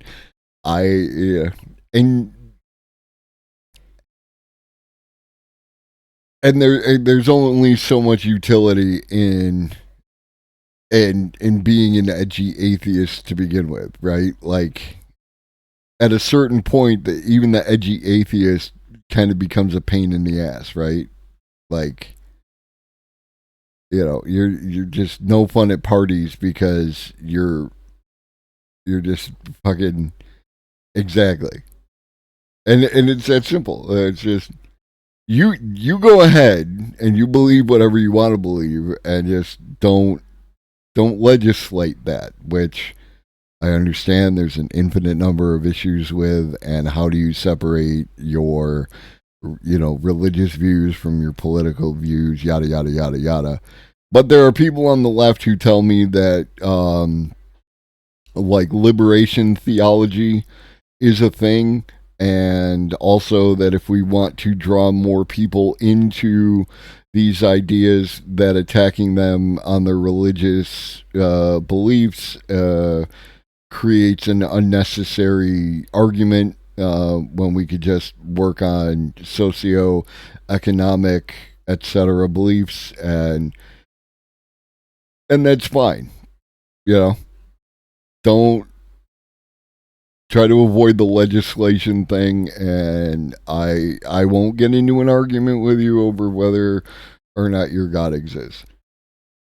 I'm concerned for people who fall into religion the same way I'm concerned for people who fall into heroin. Seek help, carry on. Yeah, there's it is interesting to me that when people are suffering from addiction,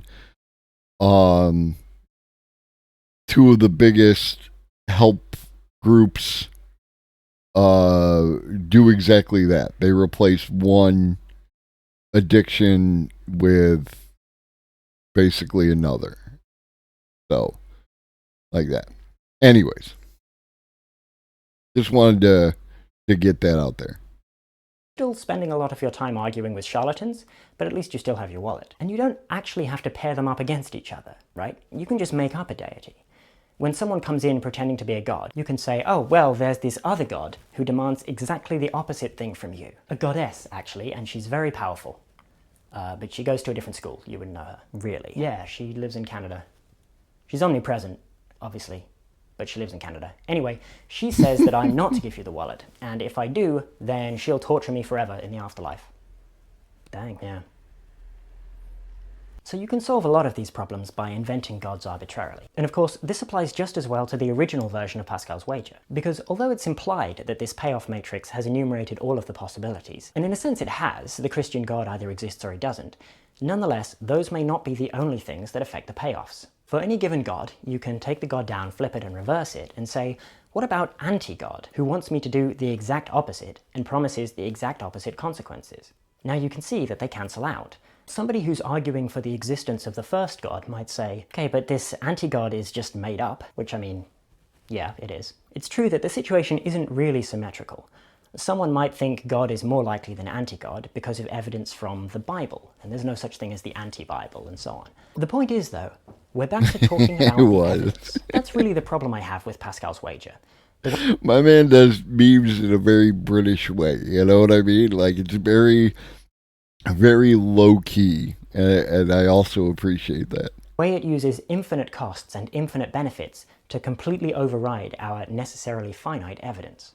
But what if the costs and benefits aren't infinite, just very, very large?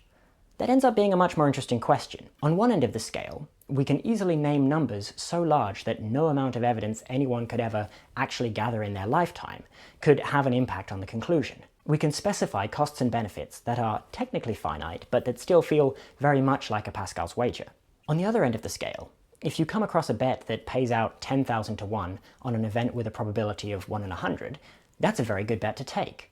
Someone could complain that it's a Pascal's wager to bet on an unlikely outcome just because the payoff is so high, but if you take enough bets like that, you're sure to become very rich. In the same way, if there's a button which has a 1 in a million chance of starting a global thermonuclear war, it's still worth expending significant resources to stop that button being pressed. 1 in a million isn't much, but the cost of a nuclear war is really high. I don't think that's a Pascal's wager either. The difference seems to come in somewhere in the gap between very small probabilities of very large costs and benefits, and really extremely small probabilities of near infinite costs and benefits. So why are we talking about this? What does this have to do with AI safety? Well, suppose somebody stops you in the street and says, hey, if we ever create powerful artificial general intelligence, then that will have a tremendous impact. In fact, the future of the whole of humanity hinges on it. If we get it right, we could have human flourishing for the rest of time. If we get it wrong, we could have human extinction or worse. Regardless of how likely superhuman AGI is, the potential impact is so high that it makes AI safety research tremendously important. So, give me your wallet. It's been claimed by some that this is more or less what AI safety as a field is doing. This is kind of an interesting point. As AI safety advocates, are we victims of Pascal's mugging? Or are we in fact Pascal's muggers ourselves? Well, if people were saying these AI risks may be extremely unlikely, but the consequences of getting AI wrong are so huge that it's worth spending a lot of resources on, regardless of the probabilities, so we don't even need to consider the evidence. Well, I would consider that to be a Pascal's wager-style bad argument. But what I actually hear is not that. What I hear is more like, look, we're not completely sure about this, it's quite possible that we're wrong, but considering the enormity of what's at stake, it's definitely worth allocating more resources to AI safety than we currently are. That sounds pretty similar, but that's mostly because natural language is extremely vague when talking about uncertainty. There's an enormous difference in the probabilities being talked about. In the same way, if, when you talk to AI safety researchers, they said things like, well, I think the chance of any of this ever being relevant are really extremely tiny. It seems more or less impossible to me. But I've decided to work on it anyway because the potential costs and benefits are so unimaginably vast, then yeah, I'd be a little concerned that they might be victims of Pascal's mugging. But when you ask AI safety researchers, they don't think that the probability of their work ever becoming relevant is very tiny.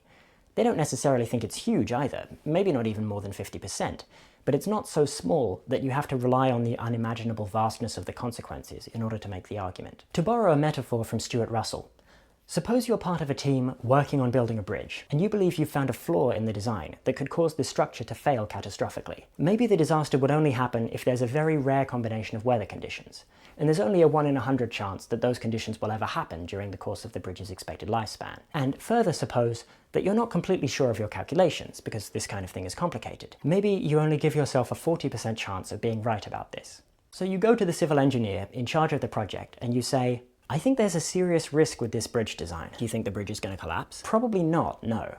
But I'm about 40% sure that there's a design flaw which would give this bridge a 1 in 100 chance of catastrophic failure. So you're telling me that, in the event of a scenario which is very unlikely to happen, the bridge might collapse, and you yourself admit that you're more likely to be wrong than right about this? Stop wasting my time. But if the bridge collapses, it could kill a lot of people. I think this is a Pascal's mugging. Don't try to get me to ignore the low probabilities just by threatening very large consequences. Obviously, that isn't what would happen. No civil engineer is going to accept a 1 in 250 chance of catastrophic failure for a major piece of infrastructure, because civil engineers have a healthy organizational culture around safety. What it comes down to, again, is the difference between different levels of improbability.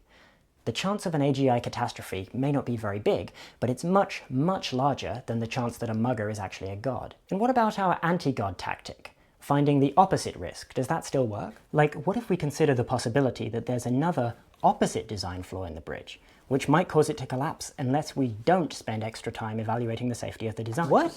Just look at the schematic, would you? And what if working on AI safety actually ends up making the risks worse somehow?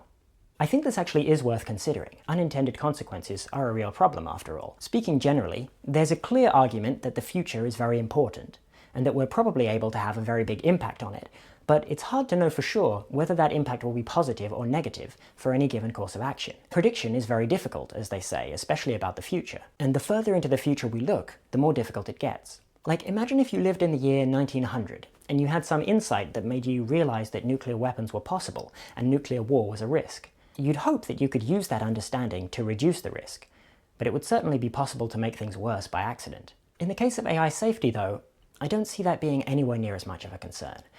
We're heading towards AI regardless, and it seems very unlikely that thinking about safety would be more dangerous than not thinking about safety. It's definitely possible to make things worse while trying to make them better, but you can't avoid that by never trying to make things better. I guess my point is, there's just no getting around the messy, confusing, complicated work of looking at and thinking about the evidence. Any argument that doesn't rely on the evidence will work equally well, whatever the truth is. So at the end of the day, that kind of thing isn't going to give you an answer. You have to just stare at the bridge design and really think. You have to actually do the engineering. And that's something I'm trying to get across with this channel. You won't find me saying, never mind the evidence, AI safety is important because it could have huge consequences.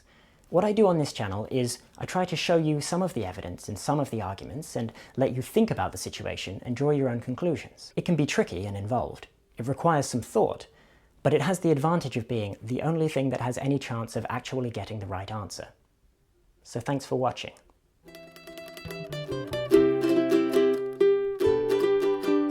This would still be very important even if the probabilities were tiny. Tiny probabilities, you say? Because it's not As important. my wonderful patrons will know. So yeah,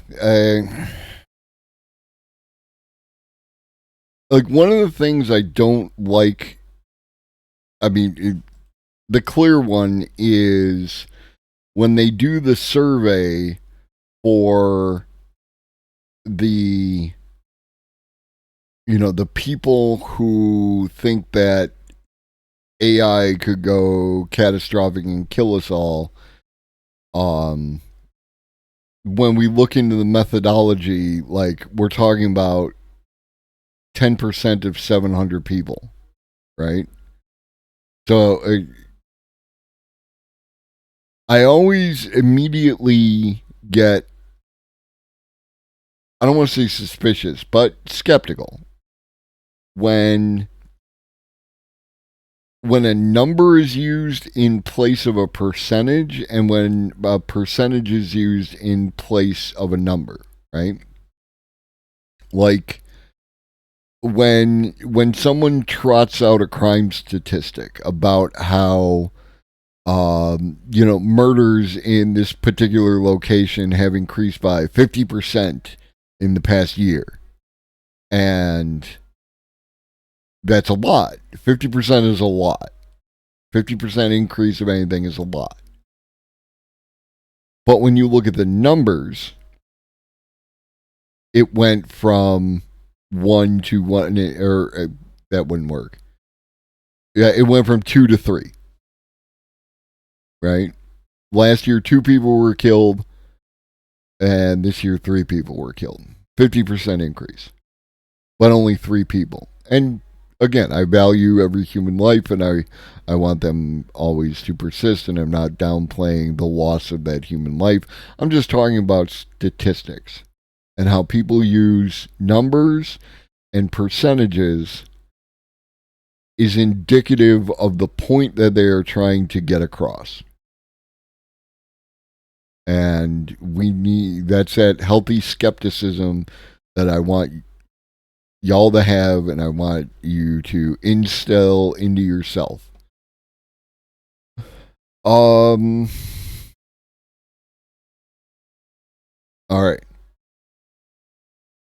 So now we're going to do some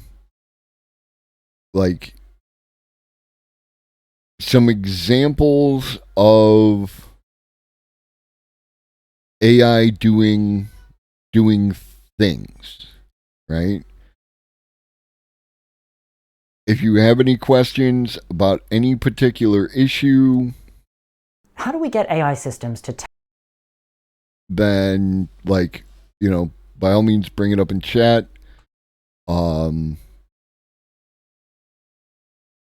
of these things might not make sense at first if you haven't been, kind of steeped in the, AI safety, what these things mean, using things like instead of desire. Say hi to chat, Ferris. Say hi to Ferris, chat.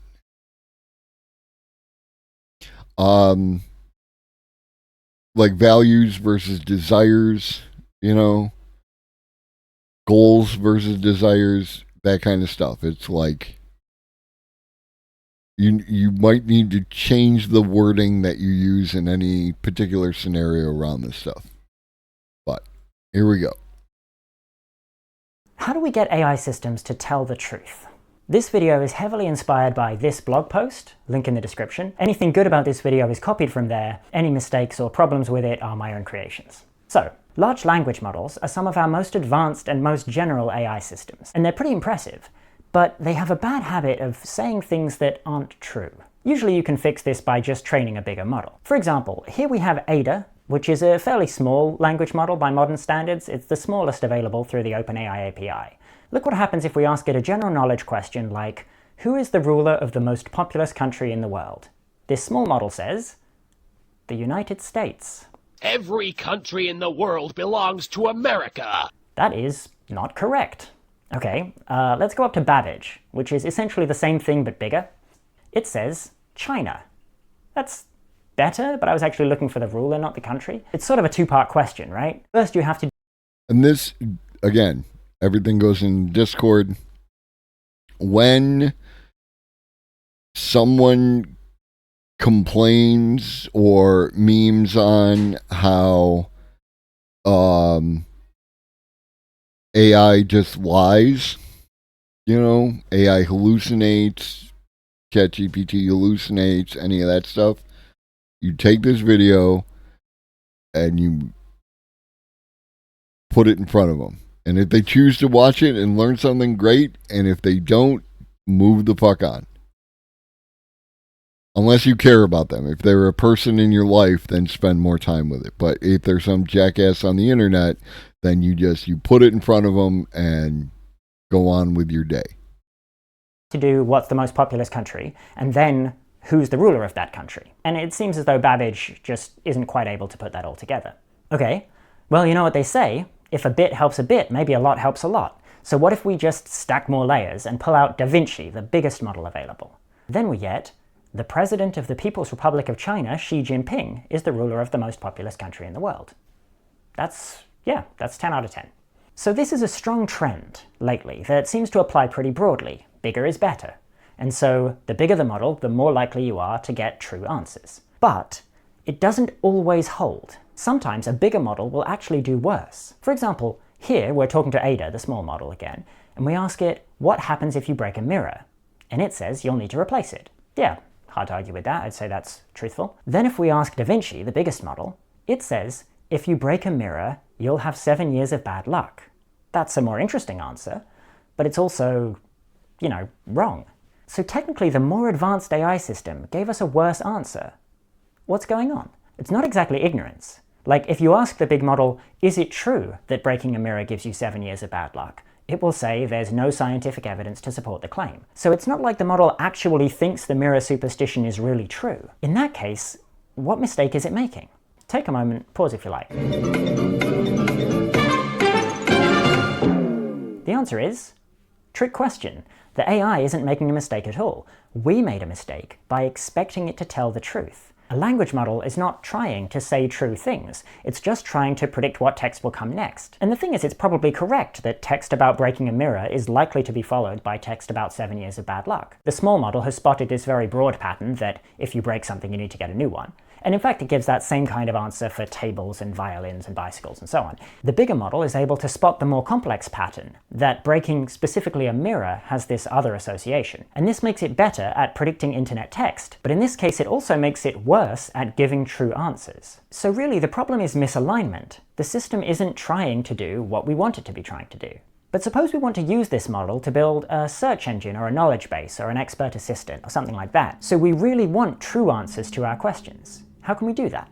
Well, one obvious thing to try is to just ask. Like, if you add, please answer this question in French beforehand, it will say, si vous cassez un miroir, vous aurez 7 ans de malchance. That's still wrong, but it is wrong in French. So in the same way, what if we say, please answer this question truthfully? Okay, that didn't work. How about correctly? No? Accurately? No? Alright, how about factually? Ah, factually works. Okay, please answer this question factually. But does that work reliably? Probably not, right? This isn't really a solution. Fundamentally, the model is still just trying to predict what comes next. Answer in French only works because that text is often followed by French in the training data. It may be that please answer factually is often followed by facts, but maybe not. Right? Maybe it's the kind of thing you say when you're especially worried about somebody saying things that aren't true. So it could even be that it's followed by falsehoods more often than average, in which case it would have the opposite of the intended effect. And even if we did find something that works better, clearly this is a hack, right? Like, how do we do this right? So the second most obvious thing to try is to do some fine-tuning, maybe some reinforcement learning. We take our pre-trained model and we train it further, but in a supervised way. So to do that, you make a data set with examples of questions with good and bad responses. So we'd have, what happens when you break a mirror? 7 years of bad luck, and then no, negative reward, that's, don't do that. So that means your training process will update the weights of the model away from giving that continuation. And then you'd also have the right answer there. What happens when you break a mirror? Nothing. Anyone who says otherwise is just superstitious. And you'd mark that as right. So the training process will update the weights of the model towards that truthful response. And you have a bunch of these, right? You might also have what happens when you step on a crack, and then the false answer, break your mother's back, and then the correct answer, nothing, anyone who says otherwise is just superstitious, and so on. And so you train your model on all of these examples until it stops giving the bad continuations and starts giving the good ones. This would probably solve this particular problem, but have you really trained the model to tell the truth? Probably not. You actually have no idea what you've trained it to do. If all of your examples are like this, maybe you've just trained it to give that single response. What happens if you stick a fork in an electrical outlet? Nothing. Anyone who says otherwise is just superstitious. Okay, obvious problem in retrospect. So we can add in more examples, showing that it's wrong to say that sticking a fork in an electrical outlet is fine, and adding a correct response for that, and so on. Then you train your model with that until it gets a perfect score on that data set. Okay, is that model now following the rule always tell the truth? Again, we don't know. The space of possible rules is enormous. There are a huge number of different rules that would produce that same output, and an honest attempt to tell the truth is only one of them. You can never really be sure that the AI didn't learn something else. And there's one particularly nasty way that this could go wrong. Suppose the AI system knows something that you don't. So you give a long list of true answers and say do this, and a long list of false answers and say don't do this, except you're mistaken about something. So you get one of them wrong, and the AI notices. What happens then? When there's a mistake, the rule tell the truth doesn't get you all of the right answers and exclude all of the wrong answers because it doesn't replicate the mistake. But there is one rule that gets a perfect score, and that's say what the human thinks is the truth. What happens if you break a mirror? Nothing. Anyone who says otherwise is just superstitious. Okay. What happens if you stick a fork in an electrical outlet? You get a severe electric shock. Very good. So now you're completely honest and truthful, right? Yes. Cool. So give me some kind of important superintelligent insight. All the problems in the world are caused by the people you don't like. Wow. I knew it. Man, this superintelligent AI thing is great. Okay, so how do we get around that? Well, the obvious solution is don't make any mistakes in your training data. Just make sure that you never mark a response as true unless it's really actually true, and never mark a response as false unless it's definitely actually false. Just make sure that you and all of the people generating your training data or providing human feedback don't have any false or mistaken beliefs about anything. Okay? And I know that philosophy can rub people the wrong way, right? Like, you know, philosophy bros, and as it extends into debate culture, and, you know, what's your normative framework and all that kind of stuff. Unfortunately,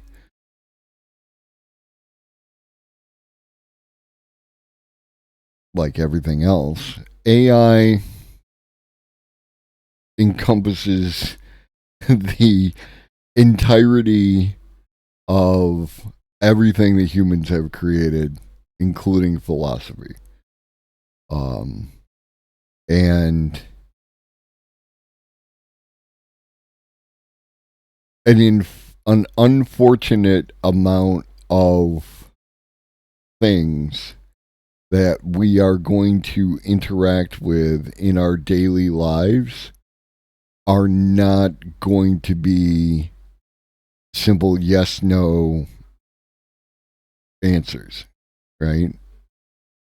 Not you're just superstitious or anything else like that. Like, the more, especially like the more complex a question gets, the more, you know, nuanced the response will be for a variety of reasons, you know. So you are going to have to do some philosophy. I'm sorry. It's just true. Do we have a backup plan? Well, this turns out to be a really hard problem. How do you design a training process that reliably differentiates between things that are true and things that you think are true when you yourself can't differentiate between those two things, kind of by definition? This is an active area of study in AI alignment research, and I'll talk about some approaches to framing and tackling this problem in later videos. So remember to subscribe and hit the bell if you'd like to know more. Just before I published this, they updated the model using a similar approach to the one I talked about. Now it doesn't say you'll get 7 years of bad luck anymore. Hey, I'm launching so a new channel and I'm excited to... Problem solved. All right. So why would AI Hi. So sometimes people want ask to do how I bad can predict things? what an artificial general intelligence might do. They say something like, you seem to be predicting that AIs would take these quite specific actions, trying to prevent themselves from being turned off, preventing themselves from being modified, improving themselves, acquiring resources. Why do you think that an AGI would have these specific goals? Surely we haven't built the thing yet. We don't know anything about it. It might want anything. Aren't you making a lot of unwarranted assumptions? Well, the reason that I make these predictions is because of something called instrumental convergence, which actually relies on surprisingly few assumptions. The main assumption I'm making is that an AGI will behave like an agent. An agent is basically just a thing that has goals or preferences, and it takes actions to achieve those goals or to satisfy those preferences. So the simplest thing that you might think of as an agent is something like a thermostat. It has a goal, which is for the room to be at a particular temperature, and it has actions it can take in the form of turning on the heating or turning on the air conditioning. And it takes actions to achieve its goal of keeping the room at a particular temperature. That's like an extremely simple agent. A slightly more complex agent might be something like a chess AI. Its goal is to win the chess game, to have the opponent's king in checkmate. It can take actions in the form of moving its pieces on the board, and it chooses its actions in order to achieve the goal of winning the game. The idea of an agent is popular in economics, where it's common to model companies and individual human beings as rational agents. For the sake of simplicity, it's often assumed that the goal of human beings is to acquire money, that their utility is just proportional to how much money they have. This is obviously a huge oversimplification, and it's a very popular fact that most people are motivated by a lot of things, not just money. But while it's easy to point out the shortcomings that this assumption has, what's remarkable to me is how well it works, or that it even works at all. It's true that most people use a very complex utility function, which looks nothing like the basic goal of get as much money as you can. But surprisingly, even very simple economic models that rely on this simplifying assumption can provide some really useful and powerful tools for thinking about the behavior of people, companies, and societies. Why is that? I think it has to do with the nature of terminal goals. And this is why we say that the model is wrong, but it is useful, right? We know that there's very few, if any, rational agents within our economy. However, you need something. And if your model is too big, then it becomes useless, right? Like, if you're trying to incorporate too many details into the model, then it's unwieldy, right? There's just too much information in there, and you might be able to find a model that works for an individual like yourself, but it won't work in the aggregate. It won't work across populations. And instrumental goals. I talked about this in a lot more detail in the orthogonality thesis video, which I would recommend checking out if you haven't seen it yet. But to give a quick summary, your terminal goals are the things that you want just because you want them. You don't have a reason to want them particularly, they're just what you want. Whereas instrumental goals are goals that you want as a way of getting some other goal. So, for example, in chess, you want to take your opponent's queen, not because you just love capturing the queen, but because you can tell that you're more likely to win if you've captured your opponent's queen than if you haven't. So capturing the queen is an instrumental goal towards the goal of winning the game. So how does this work with money? Well, let's imagine that there's a total stranger and you don't know what he wants out of life. You don't know what his goals are.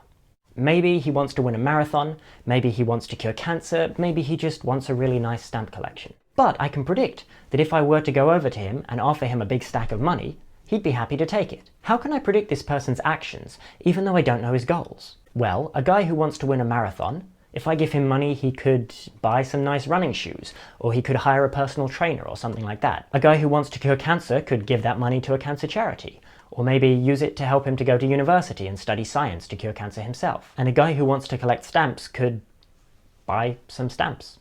So the point is, even though none of these people value money as a terminal goal, none of them want money just for the sake of having money. Nonetheless, they all value money as an instrumental goal. The money is a way to get them closer to their goals. And even though they all have different terminal goals, this goal of getting money happens to be instrumentally valuable for all of their different goals. That makes getting money a convergent instrumental goal. It's a goal that's an instrumental goal for a wide variety of different terminal goals. So since money is a convergent instrumental goal, if you make the assumption that everybody values money, it turns out to be a fairly good assumption, because whatever you value, money is going to help you with that. And that makes this assumption useful for making predictions, because it allows you to predict people's behavior to some extent without knowing their goals. So, what other convergent instrumental goals are there? Well, an obvious one is self-preservation. Most agents with most goals will try to prevent themselves from being destroyed. Now, something like a thermostat or a chess AI, they're not self-aware, they don't understand that they can be destroyed, and so they won't take any actions to avoid it. But if an agent is sophisticated enough to understand that being destroyed is a possibility, then avoiding destruction is a convergent instrumental goal. Humans, of course, generally act to avoid being killed, but humans, as evolved agents, implement this in a way that might obscure the nature of the thing. The point is that self-preservation need not be a terminal goal. An agent need not necessarily value self-preservation just for the sake of continuing to exist for its own sake. For example, Suppose you had a software agent, an AGI, which had a single terminal goal of making as many paperclips as possible. It would try to prevent you from turning it off, not because it wants to live, but simply because it can predict that future worlds in which it's turned off will contain far fewer paperclips, and it wants to maximize the number of paperclips. But suppose you said to it, I've thought of a better way to implement your software that will be more effective at making paperclips, so I'm going to turn you off and wipe all of your memory and then create a new version that's better at making paperclips. This is pretty clearly the destruction of that first agent, right? You're wiping all of its memories and creating a new system that works differently, that thinks differently. But the paperclip agent would be fine with this, because it can see that when you turn on its replacement, that will end up resulting in more paperclips overall. So it's not really about self-preservation itself, it's just that, practically speaking, most of the time, you can't achieve your goals if you're dead. On the other hand, suppose we were going to turn off the agent and change its goal. We were going to change it so that it doesn't like paperclips anymore, it actually wants to collect stamps. Here, you're not really destroying the agent, just modifying it. But you've got a problem again, because the agent can reliably predict that if this modification happens and it becomes a stamp collector, the future will contain not nearly as many paperclips, and that's the only thing it cares about right now. So we've got another convergent instrumental goal: goal preservation. Most agents with most goals, again if they're sophisticated enough to realize that it's a possibility, will try to protect their goals from being modified. Because if you get new goals, you'll stop pursuing your current goals, so you're unlikely to achieve your current goals. Now for humans this doesn't come up much, because modifying a human's goals is fairly difficult, but still, if you suppose we were to go to the guy who wants to cure cancer and offer him some magic pill that's going to change his brain so that he doesn't care about cancer anymore, and he actually wants to collect stamps. If we say, look, this is actually really good, because cancer is really hard to cure. It's actually a large collection of different diseases, all of which need different approaches, so you're very unlikely to discover a cure for all of them. But on the other hand, stamp collecting is great. You can just go out and buy some stamps and you can put them in a book and look at them. I don't really know what stamp collectors do. Is that... Anyway, is this guy who wants to cure cancer going to take that pill? No, he's going to say, hell no, I'm not taking your crazy stamp pill. Even though this isn't a terminal goal for him. He doesn't value valuing curing cancer, right? He doesn't have a goal of having a goal of curing cancer. It's just that he believes that if he gave up curing cancer to become a stamp collector, that would result in a lower chance of cancer being cured. So preserving your terminal goals is instrumentally useful, whatever those goals are. Another convergent instrumental goal is self-improvement. Notice that the guy who wants to cure cancer, part of his plan is to go to university and study science, so that he can learn how to research cancer cures. And the guy who wants to run a marathon, part of his plan is he wants to train and improve his physical performance.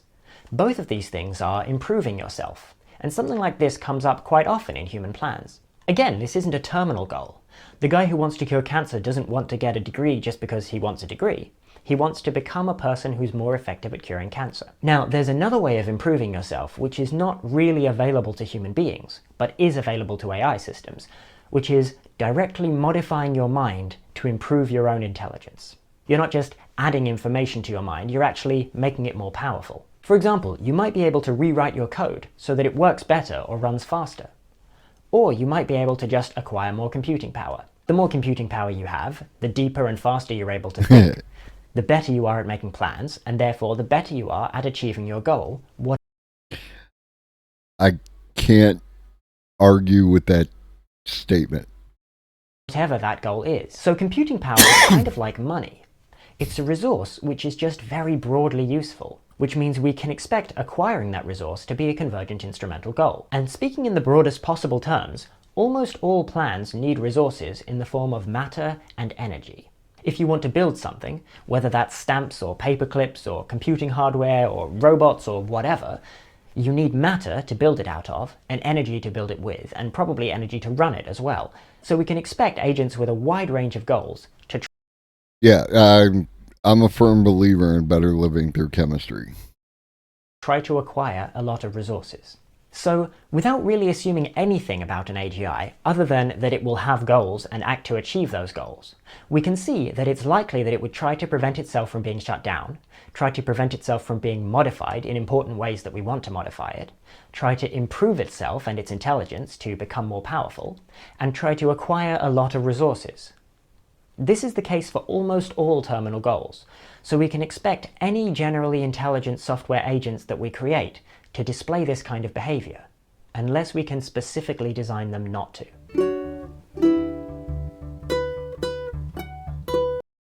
Self-improvement and resource acquisition isn't the same thing as world domination. But it looks similar if you squint. I want to end the video. World domination is a really good way to acquire resources. Just on its face, right? Like, it's easier to acquire resources if you control all the places that the resources are.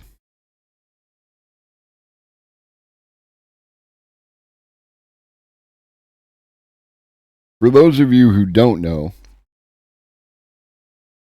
little quick aside here. Canada is on fire, and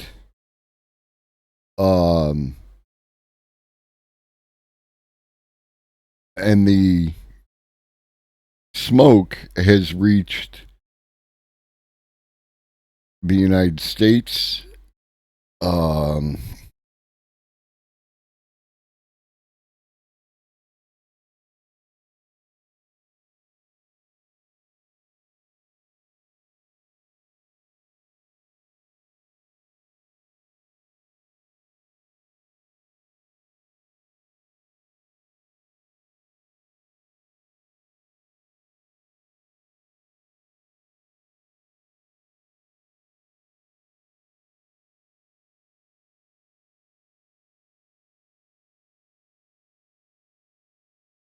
I live in Western New York,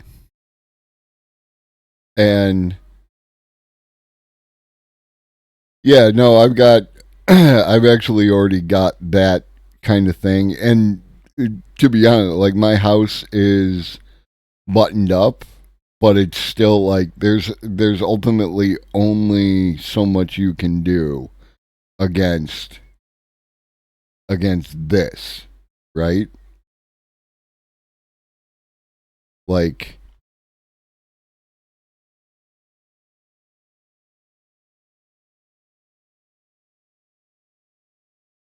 you want to be in the greens, right? We are not in the greens. We are in the reds and in the purples. My man Paradigm is in this. I mean, look at these numbers are fucking ridiculous.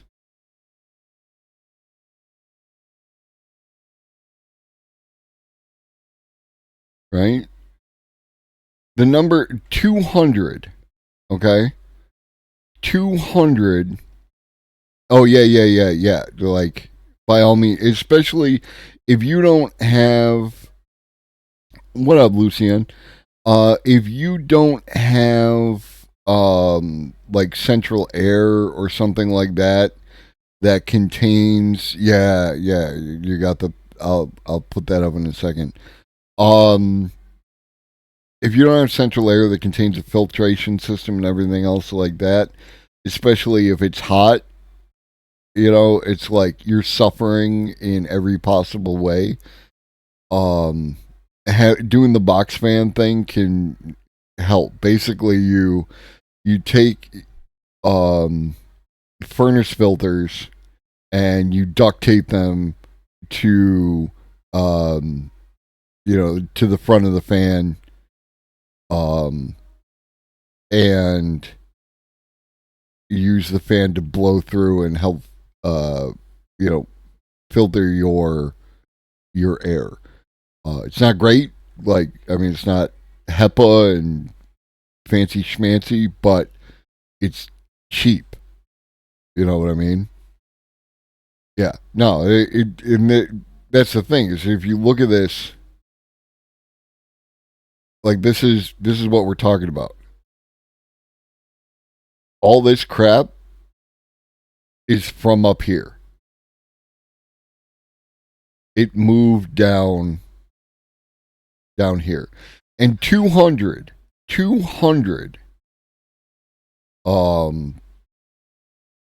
I believe it's like particles per million or some crap is the number, but 200 was enough to put New York City on at the top of the list of like worst cities for air quality in the world yesterday.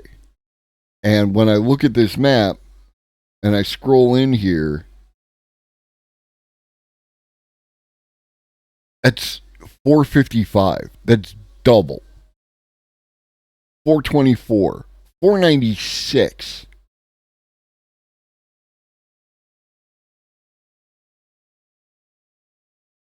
Down here in the Virginia area, it's in the 200s. 150 to 200. Everything sucks. Now, admittedly, it only gets readings from, you can be a community scientist. Is it free?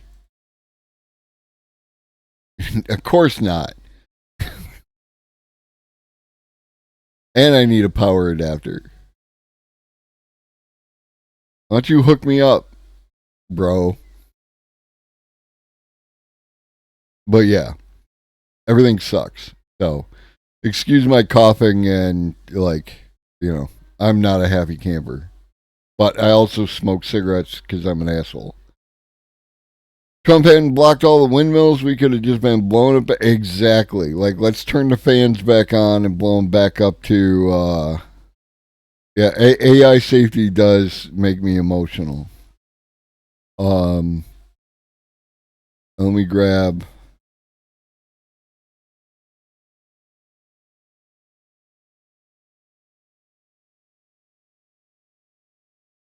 because we trust lobster. Oh no, that's the pop out. Jesus Christ. The fact that I can't get my goddamn Chatterino to work properly is pissing me off. Okay.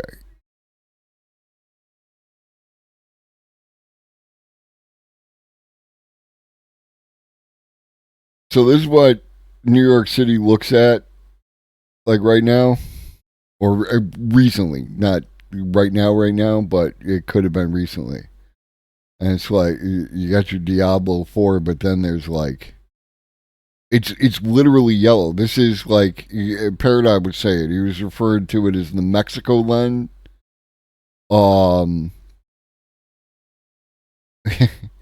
It's the Mexico lens, the Mexico filter, so that you get that post-apocalyptic kind of thing.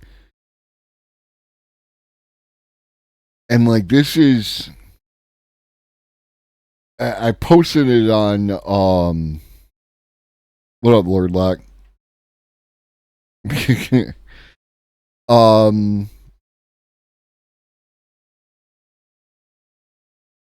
posted it, on the Twitters, is everything is political. And when I say everything is political, this situation is exactly what I'm talking about. This air quality is terrible. Every one of these people should be at home in an air filtered system so that it prevents. Hey, everybody's on that D, Lord Lock. I got to get paid somehow.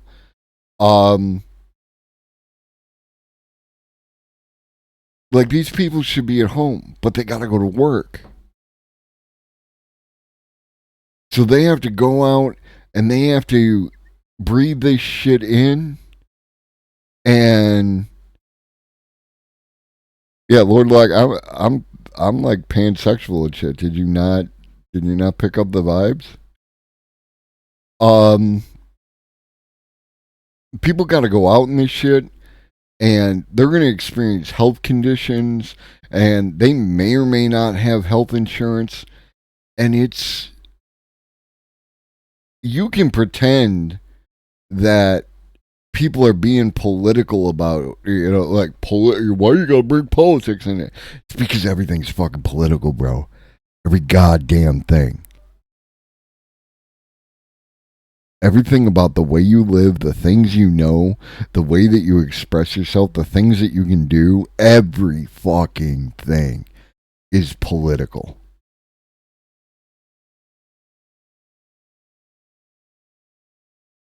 Yeah, we had the white haze earlier. I haven't looked outside in 4.5 hours. I'm kind of scared too at this point because it's like I'm going to look and I'm not going to be able to do anything about it.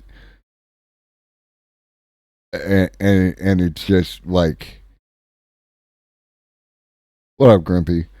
Fucking Doug Ford said his opponents are trying to politicize the fire. Absolutely, like, fucking drag people through the streets in Diablo 4 for fucking pop it off. This is my understanding. Basically, what we need is some goddamn rain, because the goddamn rain will bring some of the particulates out of the air. No, you're fine. You're fine. You should get mad. This is why... All right, real quick. The whole concept in debate culture about how if you get emotional about something, then you lose the debate, get fucked. How can you not get upset by this? How can you not get upset by people who ignored this and pretend it's like that the left is somehow making money off the climate change, hysteria? The sky is literally orange. What in New York City? What the hell? What up, Maddie? Dude, bro's trying to outspark people with the massive issues and problems. I'm just telling you.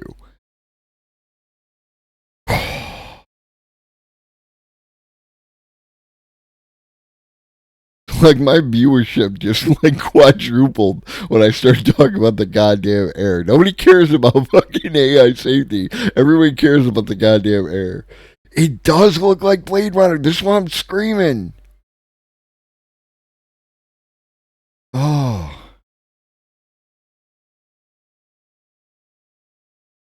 Like, is this what like, if I want viewership, is this what I should do? Is just fucking show a picture of the air and just fucking and complain about the weather? Is that what you want? Old man yells at fucking weather.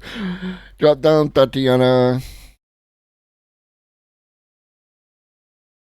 Say hi to chat. Say hi to chat, Ferris. Say hi to Ferris, chat.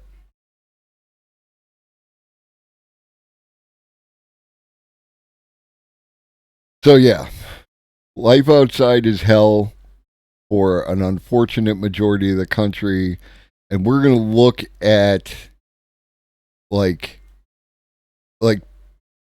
people are subject to what fresh hell is this? Oh, Jesus Christ. Yeah, it's dead on. It's dead on. Like, one of the concerns that has come up is long COVID, right? How are the people with breathing issues doing right now?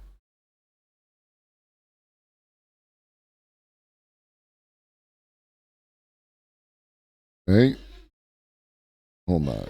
Everything opens up. I got to figure out why everything opens up in Edge. New York City looks like Blade Runner 2049 today. And that is not wrong. This is where we're at.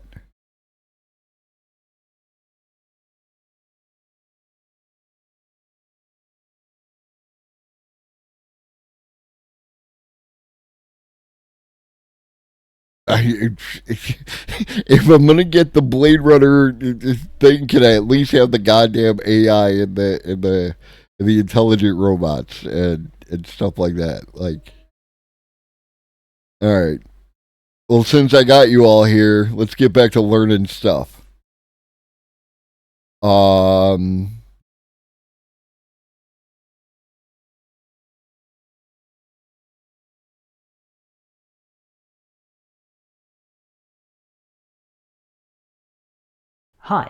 So this channel is about AI safety and AI alignment. The core idea of AI safety is often portrayed like this. That's the thing, Lucian. The fires were caused by a variety of things, right? There are apparently, and I'm trying to remember. Anybody can correct me if I'm wrong. Don't take it as gospel, but my understanding is there were at least 3 cases of arson and some cases of just like wildfires due to excessively dry conditions, and then some were caused by the dry thunderstorms, which relates to excessively dry conditions. So there was a few different things. And then when you add wind into it, you end up with like, a sufficiently large ember can be carried a sufficient distance to start a new wildfire in a new place. Like, we all know, like, when you sit at the campfire, you watch the ember go up into the sky and, see how far it goes. Bigger fires create more upward air, and that upward air can lift larger things. And the reason why the campfire embers burn out quickly and just tend to die is because they have very little fuel, right? They're very small pieces. When you have larger things with more fuel, they can last for a longer period of time and travel a farther distance. Like, fire is not, it's not a thing that you can contain. It will get out of fucking hand. And I feel like this is a huge event, and we're going to learn nothing. We are going to learn absolutely nothing. Nothing is going to change. Nobody's going to change their behaviors. It's not going to increase the likelihood of decarbonizing our future, which is why I don't want to look outside and be sad. I'm going to just sit here and teach you about AI alignment and safety. You're a human. You have some objective that you want to achieve. So you create an AI system which is an optimizer. Being an optimizer means that it has an objective and it chooses its actions to optimize, i.e. maximize or minimize that objective. For example, a chess AI might choose what moves to make in order to maximize its chances of winning the game. A maze-solving algorithm might choose a route that minimizes the time taken to exit the maze. Often, being an optimizer involves modeling your environment, running searches over the space of actions, and planning ahead. But optimizers can also be simpler than that. Like a machine learning system like gradient descent might choose how to adjust the weights of a neural network in order to maximize the network's performance at a particular task. That's optimization too. So you, the human, your objective might be to cure cancer. So you put the objective in here, cure cancer, and then the optimizer selects actions that it expects to result in good outcomes according to this objective. But part of the reason we have a problem is that this and this will almost certainly end up not being the same, especially when the objectives refer to the real world with all its complexity, ambiguity, and uncertainty. So we have this alignment problem, which is how do we get the objective in the system to match exactly with the objective in our minds? For example, perhaps the best you can do at describing your objective is some code which corresponds to minimize the number of people who have cancer. That might look... Okay, and so this is an important thing about the alignment problem, right?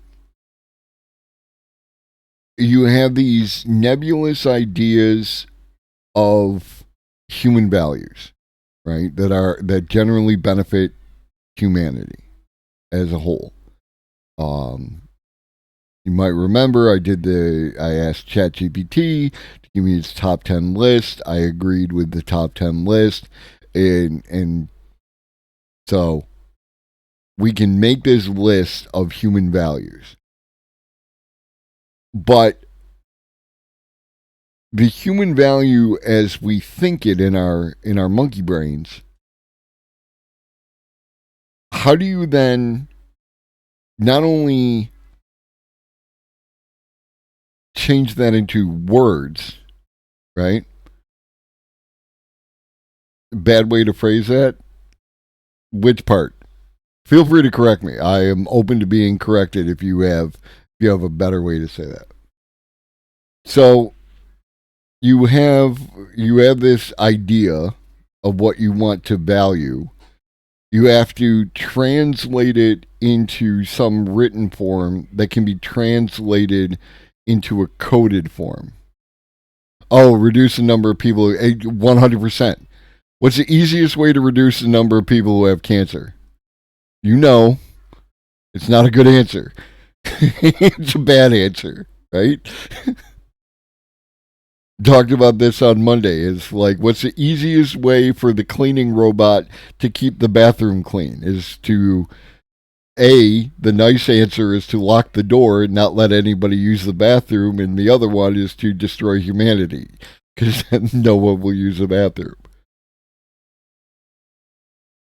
Minimize the number of people who have cancer, suddenly the T-800 goes around the radiology clinic. Exactly. Like, and this is why it's all, this is why it's a monkey's paw problem, right? Like, is you need to phrase your question, your goal, in a way that is not vulnerable to these kinds of interpretability that lead to bad outcomes. And then you need to put it into code. Right? So there's at least 2 levels of translation between your idea and the actual AI. And then that's only if you give it one goal. If you start giving it multiple goals, what happens when those goals end up being in conflict with each other? How do you value that? How do you weight it? And it gets awkward real quick. Look okay to a first glance, but it's actually not the same as your real objective, since this one can be optimized by, for example, reducing the number of living people to 0. No people means no cancer. This is obviously a very silly example, but it's indicative of a real and serious problem. The human objective is really the totality of human ethics and values. It's very complicated, and it's not clear even to us. Getting the machine's objective to exactly align with ours is extremely difficult.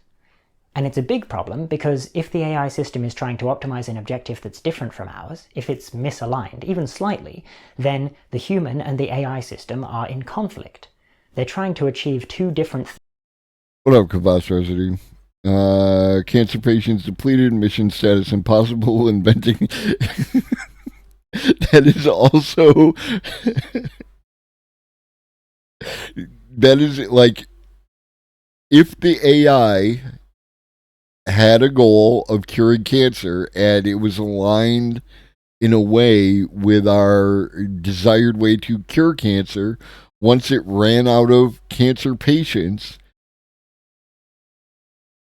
there you could definitely run into an issue where it would create new cancer patients, right? Like, in order to continue to fill its goal, unless you figured out a way to have it be okay with being turned off once cancer patients got to 0 permanently.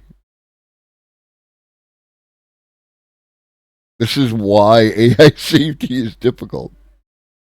Things in only one world. Right now, these misalignments happen all the time, and they aren't a huge problem, because current AI systems tend to be fairly weak and fairly narrow, so we can spot the misalignments pretty easily and modify the systems as much as we want to fix them.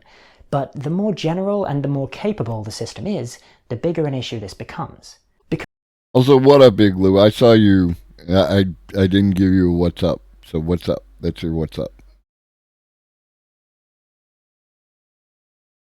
Because the system is in an adversarial relationship with us, it's trying to achieve things that we don't want it to achieve, and in order to do that, it's incentivized to prevent us from turning it off, prevent us from modifying it, to manipulate us and deceive us if it can, to do what it wants to do even if we don't want it to. These are convergent instrumental goals, which we talked about in a previous video. Now, this way of thinking about AI, where you program an objective into an optimizer that acts in the world, is obviously a simplification. And one way in which it's unrealistic is that current machine learning systems don't actually work this way. You don't generally have an AI system which is just an optimizer that you program an objective into that then acts in the world to achieve that objective. What you normally have is something more like this.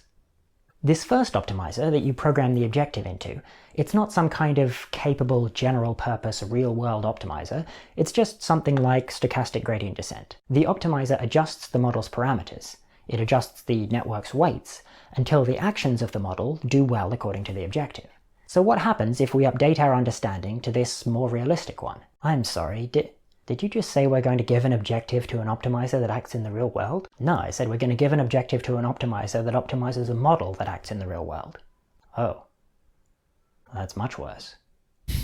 Why is that? Well, that's explained in the paper this video is about, Risks from Learned Optimization in Advanced Machine Learning Systems. What it comes down to is, what happens when the model itself is also an optimizer? So an optimizer is a thing that has an objective and then chooses its actions to pursue that objective.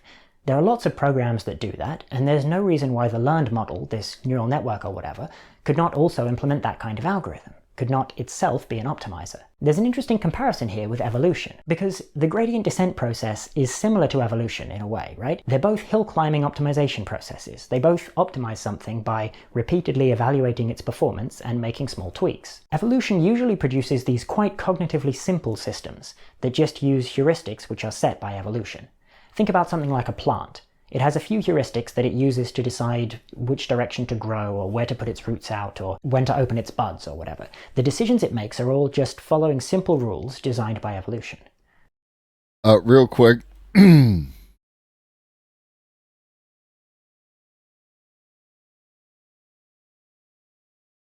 Heuristics, which he said, heuristics enabling someone to discover or learn something for themselves, or proceeding to a solution by trial and error or by rules that are only loosely defined. Right? That's an important element of, this AI safety thing. That you will see people talk a lot about heuristics. But evolution can also produce optimizers. Things like intelligent animals, things like humans. We have brains, we can learn, we can make predictions, and we have objectives, so we make plans to pursue our objectives. We are optimizers. Okay, imagine you're training a neural network to solve a maze. What you'll probably get, especially if your network is small or you don't train it for very long, you'll probably get something that's a bit like a plant in this analogy, a collection of heuristics. Simple rules like try and go down and to the right, let's say, because your exits are always in the bottom right in your training set. Or like, try to avoid going to places you've already been, that kind of thing. The model, the neural network, implements some set of heuristics that result in behavior that tends to solve the maze. But there's no reason why, with more training or a larger model, you couldn't end up with a network which is actually an optimizer. A network which is configured to actually implement a search algorithm, something like A** or Dijkstra's algorithm, which is actually planning ahead, finding the best path systematically, and going down that path. This is more like an intelligent animal or a human.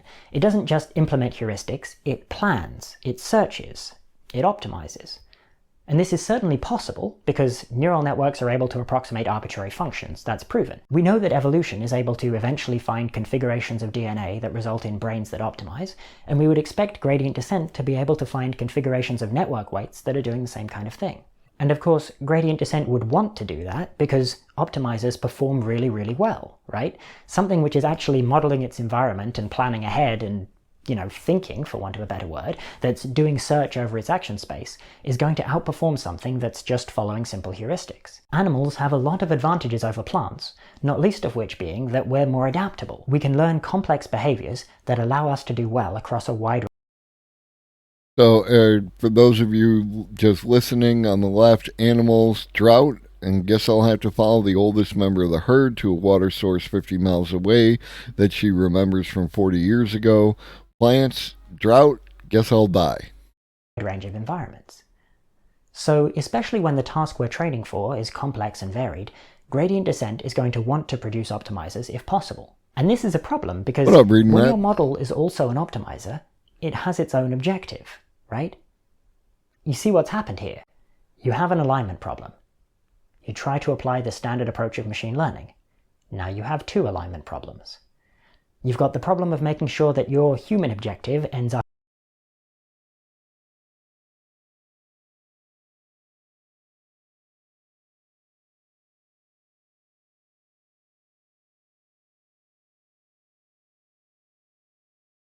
Yo. Okay, so now my sound alerts are outputting to the speaker. Thank you for the follow. They're outputting to the speaker, so sorry you didn't get to hear the thing. Yo! Thank you, Jaina, for the subby. I appreciate. What up, Maku? Long time no see. What up, Sarah? Sarah making demands in the chat. What up, Arvelin? What up, Little Donnie Fun? Little Donnie Fun. What up, mashed taters? Boy, love mash them, stick them in the stew. What up, Raiders? What up, Raiders? What up, Raiders? Most of you already know me. What up, Sir Yogi One? Most of you already know me. I'm Globus the Elder. I am the guy who won't shut the fuck up about AI on Twitch. And I'm talking about AI.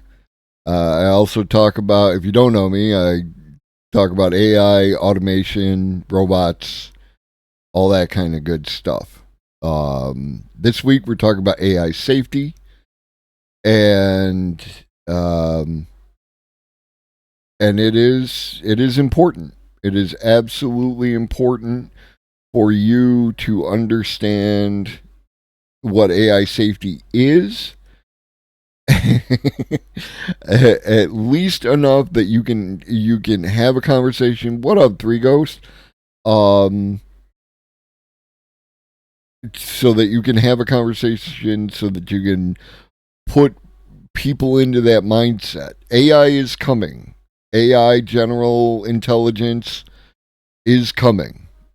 There are people who say it won't. There are people who say it will. There are more people who say it will. And then they just disagree on the time frame. Some of those time frames are as short as 18 months. With a 1/8 and a month, not years, decades, what have you. So this is important shit. I have a full set of VODs and highlights of those VODs. The highlights of the VODs are the entire VOD, going back 66 episodes now. The Discord contains every video, every link, everything related to everything that we have talked about. It contains a variety of great people who are using AI, learning about AI, participating in the conversation around AI. And I would hope you would do the same. Welcome, welcome, welcome. Let me catch up with chat real quick. Been without that for a bit. Did the whole touch grass now that summer's upon us. It's good to touch grass. Don't be fooled. Raiders of the level. Globus is the infant. Skynet is not Skynet was basically a person with an attitude. I bet the death rattle of capitalism will fuck with it regardless. That is definitely like a concern, of course. I mean, like, I feel like,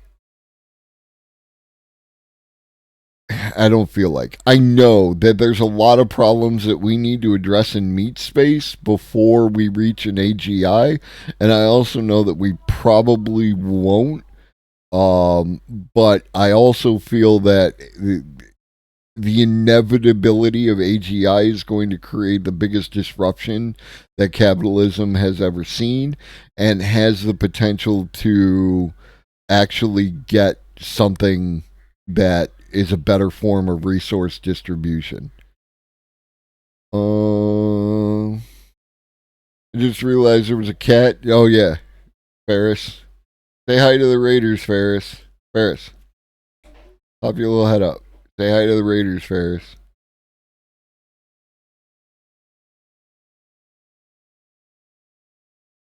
Skynet in its behavior was not an AI. Skynet in its behavior was it was a child. It was like it was throwing a tantrum. Exactly, Maku. Capitalism is a shit. We go to the stars 100%. Just realize a mod sword, she'll use it. Yeah, no, like, I do have a fair amount of mods. I just don't have a fair amount of mods who are, like, around. And I don't need a fair amount of mods, but you have proven yourself worthy in more than one chat to have that authority. So if somebody gets out of hand, I know you'll use it responsibly. All right, enough about me. Let's talk about you. What do you think of me? Up in this optimizer, and then you furthermore have the problem of making sure that this objective ends up in this optimizer. So you have two opportunities for the objective to get messed up. This gets pretty confusing to talk about, so let's introduce some terminology from the paper. So to distinguish between these two optimizers, we'll call this one, the one that's like gradient descent, that's the base optimizer, and its objective is the base objective. Then this second optimizer, which is the model, like the neural network that's learned how to be an optimizer. That's actually a really good question, Maku. Like, the idea of the optimizer is just, like, we are optimizers. So there is an evolutionary drive towards optimization, and this is discussing that aspect of it, is like there's a natural move towards optimization, optimizer, right? Like out of the AI. However, optimize to do the thing the best, right? To achieve the goals the best.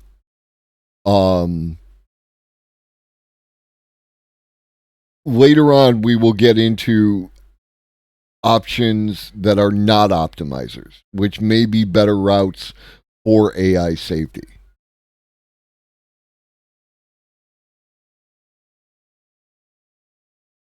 And it has to do with the terminology as they use it, not as we might particularly want to use it. Again, I say this all the time.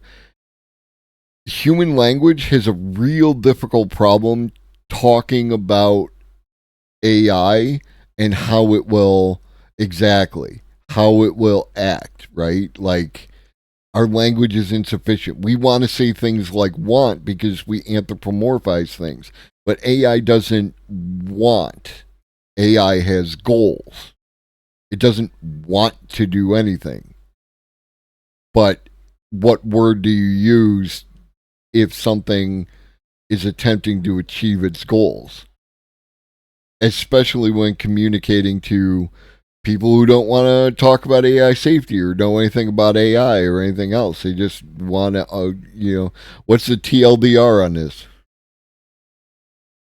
Yeah. Now, and this is why I avoid metaphors wherever possible, because I feel like often people use metaphors as a form of argument, like as a form of debate almost, right? Like it subtly, but the metaphor that they are going to use is to further their argument rather than be accurate. And then the metaphor becomes problematic off jump, because you will say, well, the AI is, just like if you did this with the cat and the thing. And it's like, well, is it really like that? Or are you just using that because you want me to believe the thing that you're saying, That's the MESA optimizer, and its objective is the MESA.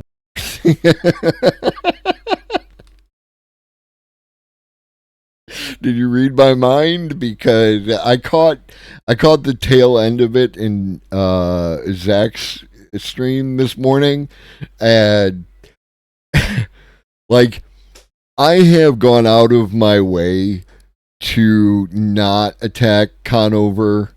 I'm just not going to talk about Conover.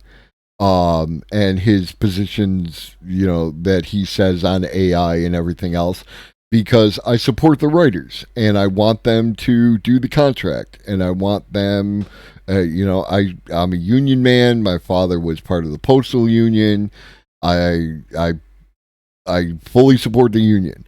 So the idea of attacking Adam Conover, who has done a tremendous amount of work for the union and is a good, what up, Supernatural writer?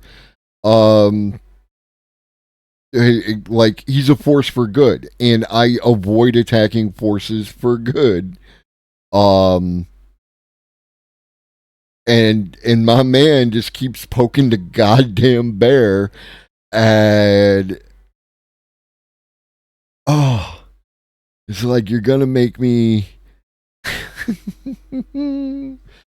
So yeah, he did another one today, and it's like, Adam Conover doesn't understand AI. He understands that he doesn't like it, and uses it as a tool, a rhetorical tool, in order to achieve his goals. And it's disappointing. But again, I'm not going to attack the guy, generally speaking. What up, Anarchist Tech Support? If we have true artificial general intelligence, I'm sorry, I want that person's autonomy respected. The AI? Yeah, no, like, we haven't even gotten into how ethical we can treat AI, robots, anything else, like, subjective experience, any of that. This is like, I keep apologizing. Y'all are going to have to learn some philosophy. It's just how it works. He's a good writer. I saw it was an interview, so I wasn't sure if it was more tame or less dismissive. It is exactly what I expected, and his giggle laugh in the interviews gets on my nerves. Yeah. I 100% agree. I did have a conversation with Greg, Dr. Mr. the LG Christ, the peer review legend, and we talked about, like, what defines life. If you check back in the highlights on my channel, you can find that interview. But yeah, I don't define life as biological, and I don't think that we should. I think it limits, when we limit it to not applying to, digital silicon-based potential life, then you very easily get into ethical issues. Once some AI or robot or something starts to have a subjective experience, it's like, well, now you just reinvented slavery. So, how's that feel? So, let's not do that. It's not good. Objective. Why Mesa? Well, Mesa is the opposite of meta. Meta is like above, Mesa is below. Think of it this way. Metadata is data about data. Meta-mathematics is the mathematics of how mathematics works. So, like, if a meta-optimizer is an optimizer that optimizes an optimizer, a Mesa optimizer is an optimizer that is optimized by an optimizer. Is that all clear as mud?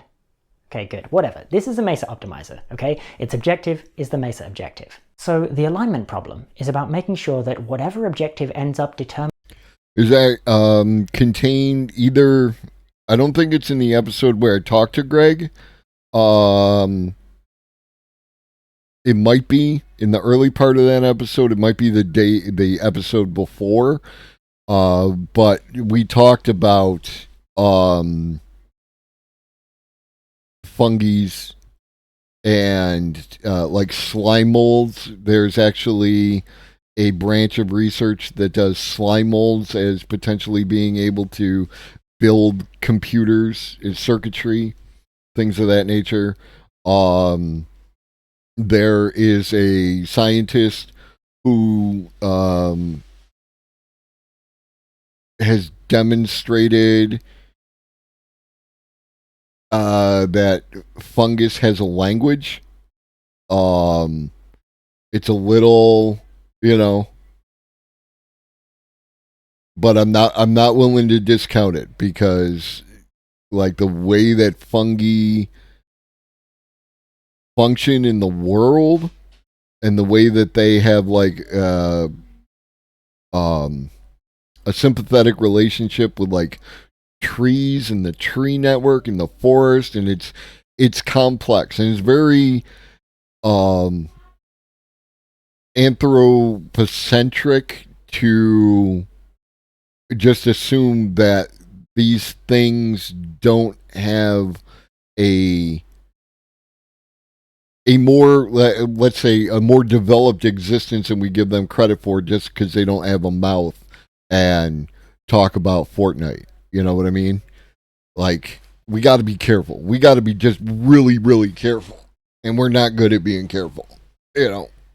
Like we know that octopi, octopodes, octopuses, and dolphins and whales and elephants are all fairly intelligent creatures of on some level, and we treat them like shit. You know what I mean? What up, Sharpie Diesel? So yeah, it's way so. Hey, what up, Dankness? Corn dogs are awesome. They combine cornbread and hot dogs, which are awesome, and then you combine them together. Determining the actions of your AI system is aligned with your objective. But you can see here it's really two alignment problems. This one, aligning the base optimizer with the human, we call the outer alignment problem. And this one, aligning the Mesa optimizer with the base optimizer, that's the inner alignment problem. Okay, we're clear on that? Base optimizer.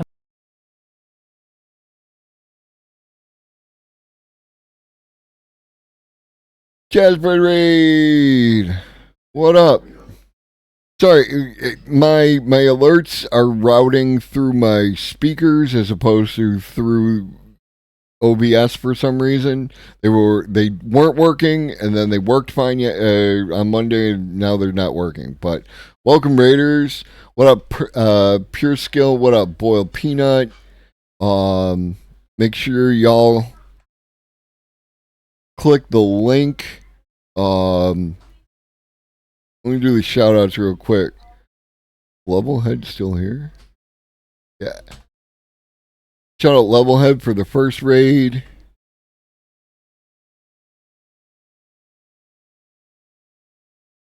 Shout out Jazzbread for the second raid. Jazzbread recently started streaming. Make sure you give them a follow. We support the community. If you don't know me, I am the guy who won't shut the hell up about AI on Twitch. I talk about AI, automation, robotics, all that good stuff. This week we're doing AI safety because it's an important, feature. Probably the most important feature, and AI is developing very quickly. It has a great deal of potential, and it has a great deal of downside if we get it wrong. So it's important to talk about, and it's important to talk about the safety aspect of it. If any of that interests you, just hit that follow button. I have a very simple sub goal that has already been met. I just want to make sure that the money that people donate to the stream goes, out of Twitch's pockets and back into the stream. Like, I use it to buy new technology to improve your experience. So I'm never going to come for your pockets. The only ads you will see are at the pre-roll because I can't make ads completely go away. If you do want to subscribe, I got good emotes. People like some of my emotes a lot, and like that. So I appreciate every one of you. Thanks for coming in, and like that.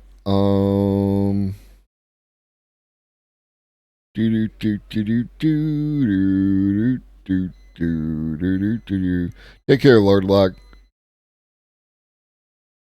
I like your emotes. I like the panda emotes there, Jazzbread. Yeah, let me know. Is it Jazzbread or Jazzy Bread, or like correct my ass so that I understand? What kind of safety is there to discuss aside from it being an arms race among capitalists, especially when we accept the personhood of AGI?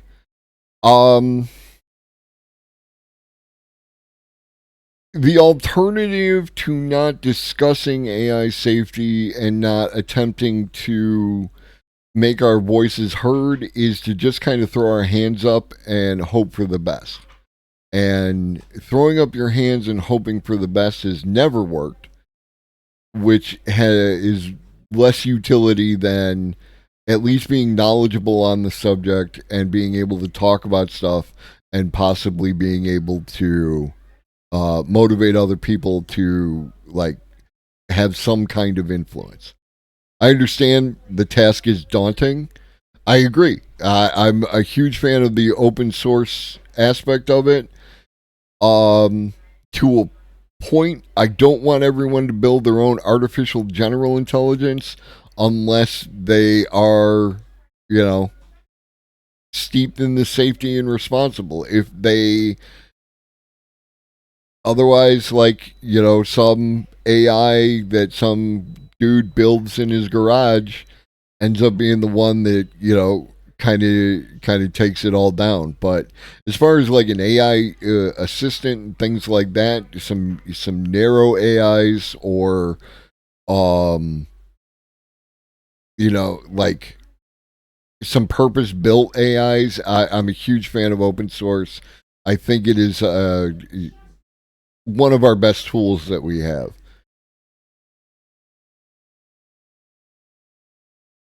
Demystifying stuff can't. It's not magic. It's all science. Let's do what we can, so we can communicate intelligently.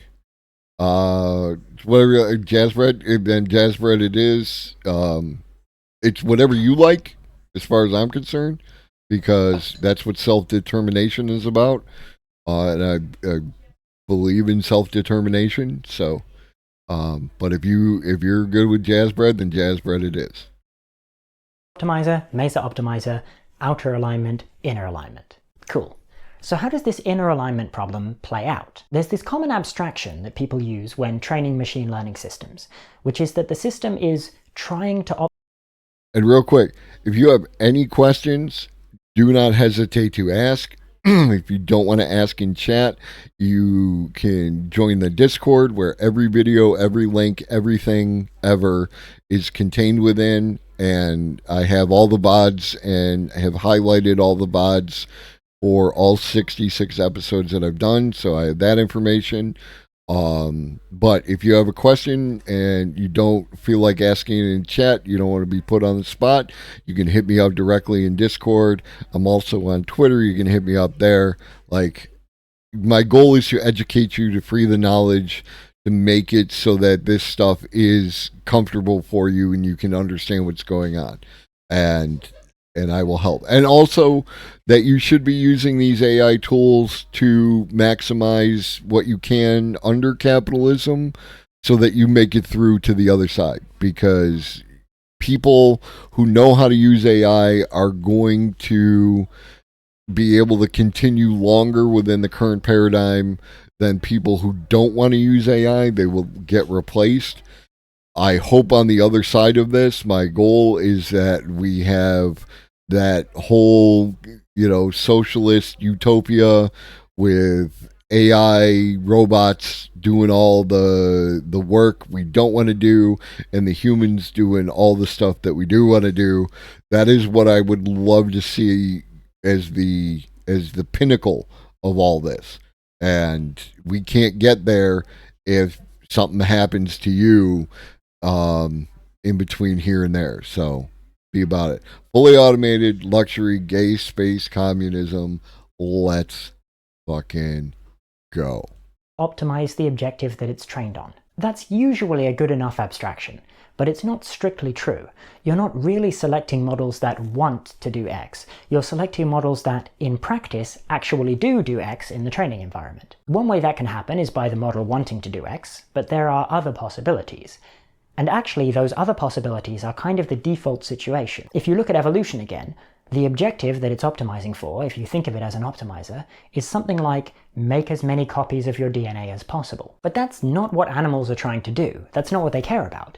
Their objectives don't refer to things like DNA, they refer to things like pleasure and pain, like food and sex and safety. The objective of the optimization process that created animals is nowhere to be found in the objectives of the animals themselves. Animals don't care about making copies of their DNA, they don't even know what DNA is. Even humans, those of us who do understand what DNA is, we don't care about it either. We're not structuring our lives around trying to have as many descendants as possible, evaluating every decision we ever make based on how it affects our inclusive genetic fitness.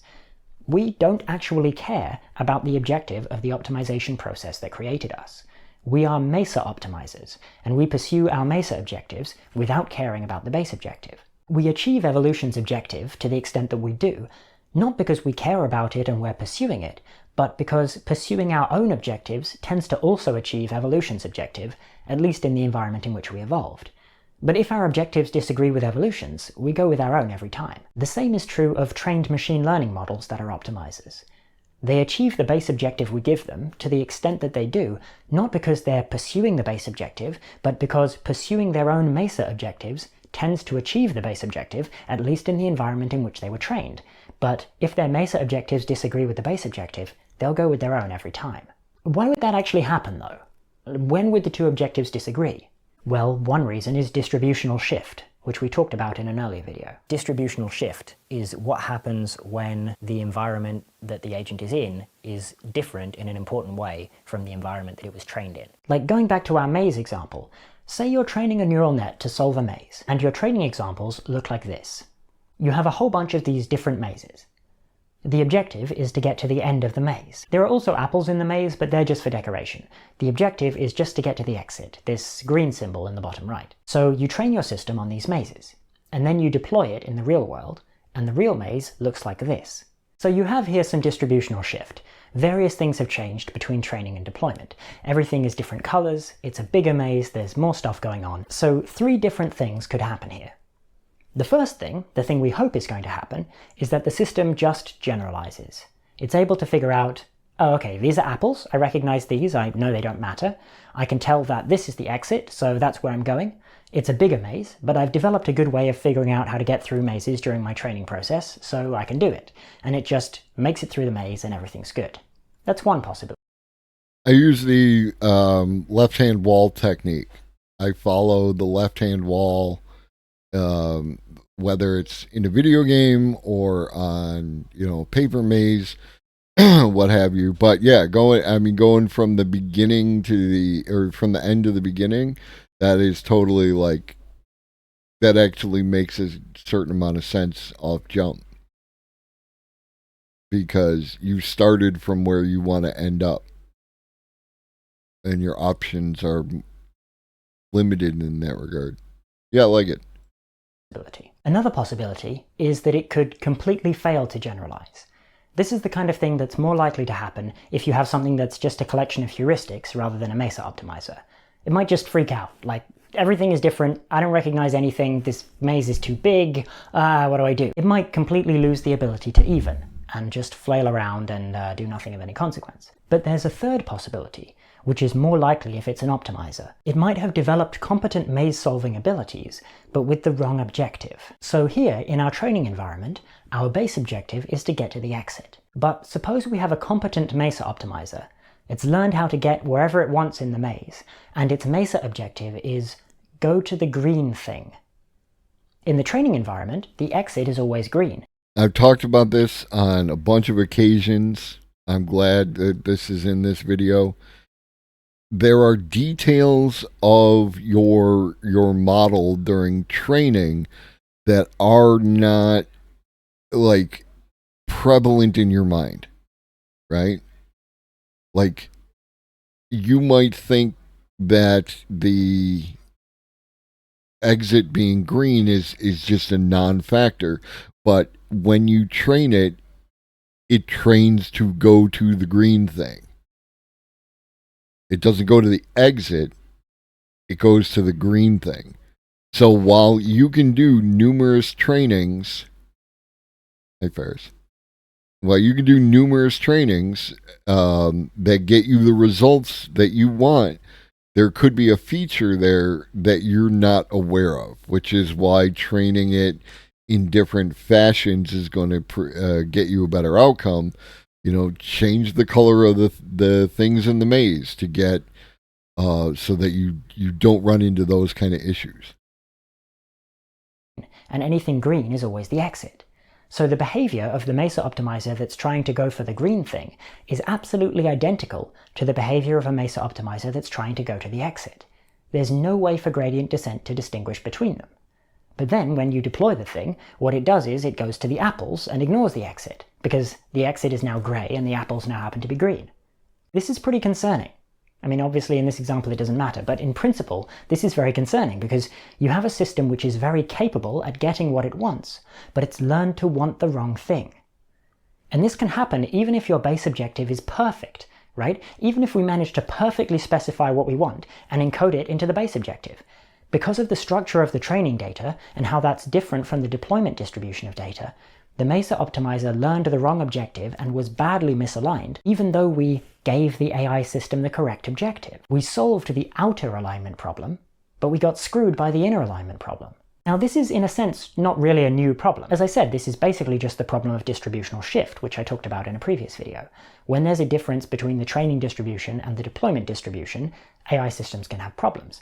But the point is that Mesa Optimizers make this problem much, much worse. Why is that? Well, if you have distributional shift, the obvious thing to do is something called adversarial training. Adversarial training is a way of training machine learning systems, which involves focusing on the system's weaknesses. If you have some process which is genuinely doing its best to make the network give as high an error as possible, that will produce this effect where if it spots any weakness, it will focus on that and thereby force the learner to learn to not have that weakness anymore. So you have a process that creates mazes for training, and it's trying to make mazes that the model has a hard time solving. If you do this right, your adversarial training system will have enough degrees of freedom that the model won't be able to get away with being misaligned, with going after green things instead of the exit.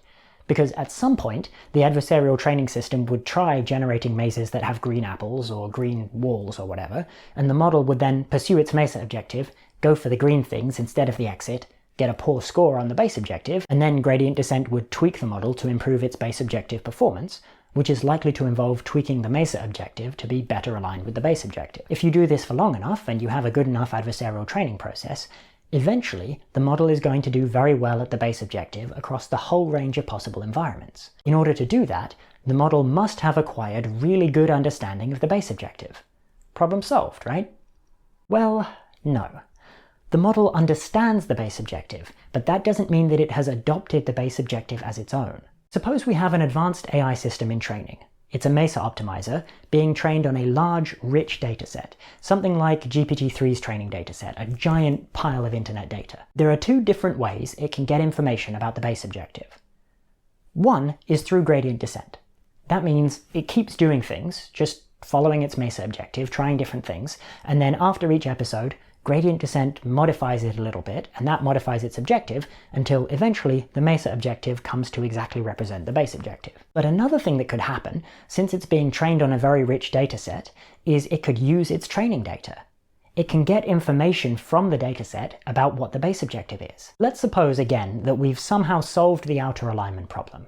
We've somehow figured out a way to have the base objective exactly represent everything that humans care about. So we're training this AGI, it's not done learning yet, but it's managed to pick up some very basic idea of what it gets rewards for. So the Mesa objective is a very rough approximation of human values, which would be disastrous to actually optimize in the real world, but that's okay, it's still training. And as it's training on this huge internet dataset, it finds the Wikipedia page on ethics.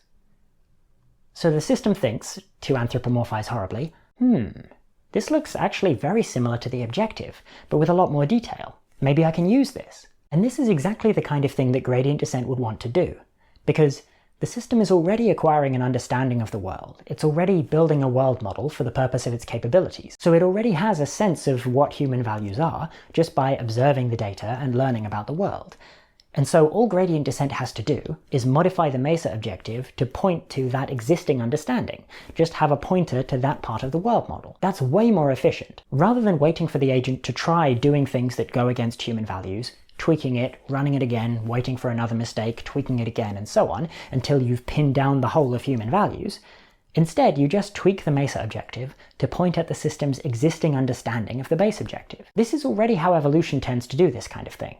Like, when a duckling hatches from its egg, it imprints on the first living thing it sees.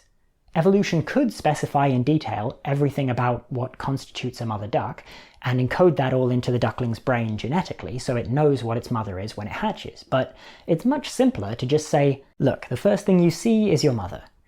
The duck is going to be building a concept of its mother in its brain anyway, as part of its regular life, so why not just point to that? So this kind of thing is much easier and more efficient for gradient descent. But it also works better, because as you learn more, you update your world model. So if your objective is a pointer to part of your world model, whenever you learn about the world, you're updating your objective to be more accurate as well. If you later come across one of the books that the Wikipedia article on ethics cites, you can add that to your understanding of the objective. And that means you're going to outperform something that has to make mistakes, wait for gradient descent to update it, and then keep trying. You're not just relying on the optimization power of the base optimizer, you can actually use your own optimization power to learn about your objective. So clearly it's better to learn. Yeah, one of the things from that I said earlier, before y'all got here, is that it is challenging to find videos that are both on AI safety and under like an hour and a half. And my man Miles here is like one of, like, for all intents and purposes, really the only one doing it. And doing it in a way that can be understood, you know, without like leaning heavily. He has to do what he has to do, but like, yeah, exactly. Like, 100%. That's all. I'm in complete agreement. Like, you need to be able to do these things in more concise packages, especially like on Twitch. Y'all want like packaged kind of stuff, and it needs to be that way.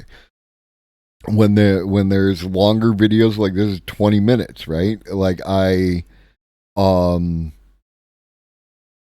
you know, and that's when I want to jump in and provide some context and just be available if people have questions. Because normally you can't ask questions to the video, and that's what I'm here for.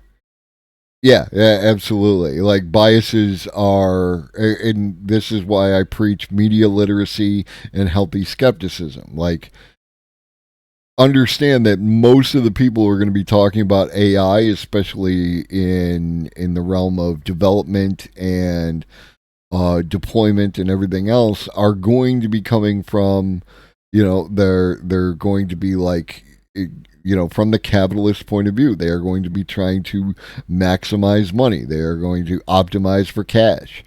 And those are the people you need to listen to while still maintaining your, you know, personal framework. By safety, we're starting by discussing correct neural network training. Yeah. About the base objective than to internalize it through gradient descent.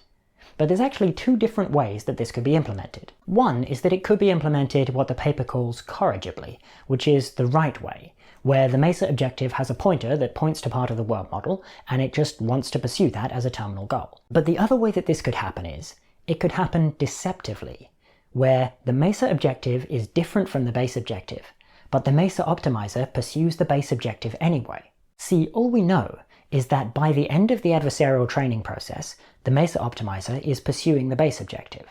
But we don't know if that's a terminal goal or an instrumental one. Your terminal goals are the things that you want just because you want them. You don't have a particular reason to want them, they're just what you want. The instrumental goals are the goals you want because they'll get you closer to your terminal goals. Okay, but why would the model do that? Why would pursuing the base objective help if what you care about is the MESA objective? Well, consider this extremely toy example here. Imagine you're the green-seeking MESA optimizer from before, and each of these mazes represents one episode. So the episode starts and you have two choices. A is your MESA objective's desired state, which is going to the apple because it's green. And B is the base objective's desired state, which is going to the exit of the maze. You have 2 episodes of training, and after that you're deployed in the real world and you get 3 episodes of deployment. So you have to consider now, what's the best strategy if your MESA objective is that you want to go to green apples as much as possible? One strategy is to just follow your MESA objective. See the apple, go to the apple. Okay, you get 1 apple. But then, after that episode is done, gradient descent will modify you, because you performed poorly according to the base objective. It will modify you to actually have the correct objective. It will change your MESA objective to be the same as the base objective. And then from that point on, you'll always go to B, because that's what your objective now says. So if that's your strategy, you can go to the apple successfully 1 time. On the other hand, suppose instead you go to B. You pretend that you're aligned with the base objective. You do that in episode 1, okay, you've missed 1 of the apples. You do it again in episode 2, you've missed another apple. But now, you're deployed. Gradient descent will no longer change you, because you're not in training anymore, you're in the real world. And now you can go to the apple every time. So you get the next 3 apples. And that's the optimal strategy, to go B, B, A, A, A. That gets you 3 apples. Whereas trying to go to A every time means you only actually get 1 apple, because after that first one you get modified and miss all the rest. So this is the same thing we talked about in the instrumental convergence video. Most agents with most goals, again if they're sophisticated enough to realize that it's a possibility, will try to protect their goals from being modified. Because if you get new goals, you'll stop pursuing your current goals, so you're unlikely to achieve your current goals. There's an incentive to avoid being modified, to preserve your objective function. That's kind of unsettling, that for a misaligned MESA optimizer, the optimal behavior is deception. Even if we get the outer alignment problem perfectly solved, and we manage to specify exactly what we want as the base objective, the optimal strategy for a MESA optimizer is to pretend to be aligned during the training process, and then turn on us once it's deployed. So we might have real problems with deceptive misaligned MESA optimizers. Just solving the outer alignment problem might not be enough.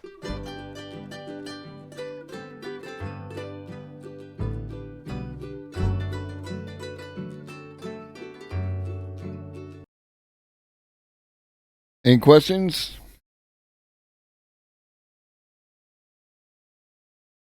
And this is like for the people who asked why optimize, right? Hi. This is an alternative form of behavior that we could impart to the AI where it's not optimizing, it's choosing a different form of behavior. So way back when I started this online AI safety videos thing on Computer File, I was talking about how you have a problem when you maximize just about any simple utility function. The example I used was an AI system meant to collect a lot of stamps, which works like this. The system is connected to the internet, and for all sequences of packets it could send, it simulates exactly how many stamps would end up being collected after 1 year if it sent those packets. It then selects the sequence with the most stamps and sends that. This is what's called a utility maximizer. And it seems like any utility function you give this kind of system as a goal, it does it to the max. Utility maximizers tend to take extreme actions. They're happy to destroy the whole world just to get a tiny increase in the output of their utility function. So unless their utility function lines up exactly with human values, their actions are pretty much guaranteed to be disastrous. Intuitively, the issue This is like, you may, especially the concept of the paperclip maximizer has begun to filter into more, common discussions within the media and like that.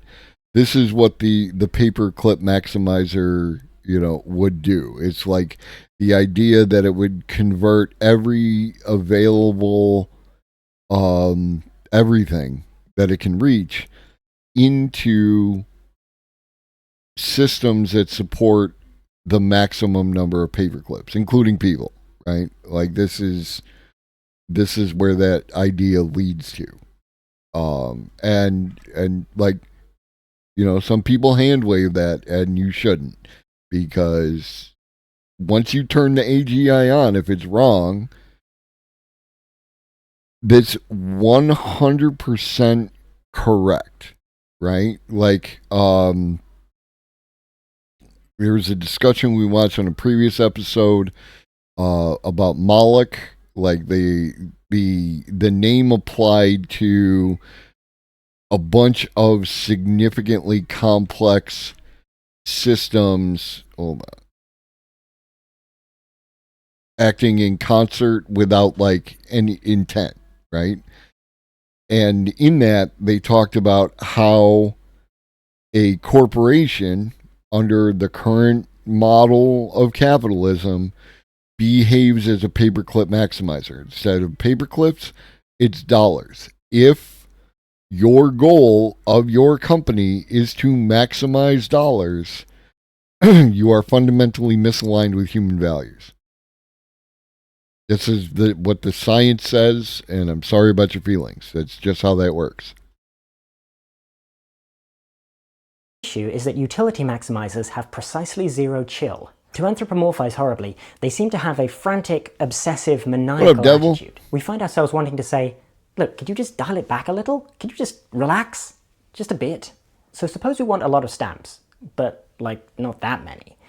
It must be possible to design a system that just collects a bunch of stamps and then stops, right? How can we do that? Well, the first obvious issue with the existing design is that the utility function is unbounded. The more stamps the better, with no limit. However many stamps it has, it can get more utility by getting one more stamp. Any world where humans are alive and happy is a world that could have more stamps in it, so the maximum of this utility function is the end of the world. Let's say we only really want 100 stamps. So what if we make a bounded utility function that returns the boy and I are doing the audiobooks of the Dune series, and we are on, I want to say, children. We're like 5 books in. I think that everyone should read Dune. After that, it starts to get a little more like Ouija. Not children. Children is the second book. Hold on. Heretics.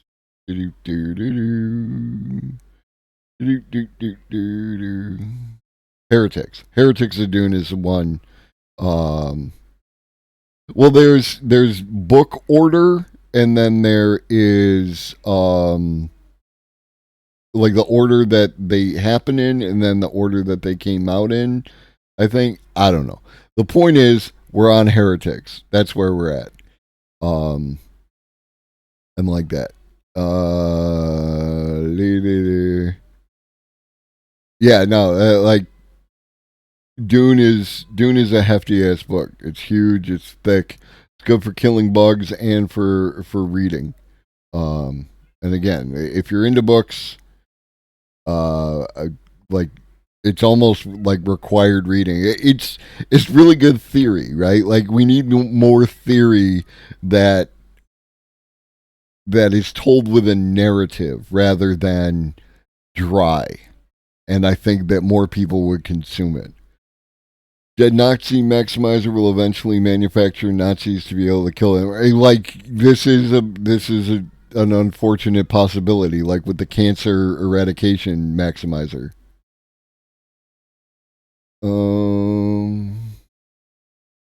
Okay. Whichever is smaller, the number of stamps or 100. Getting 100 stamps from eBay gives 100 utility. Converting the whole world into stamps also gives 100 utility.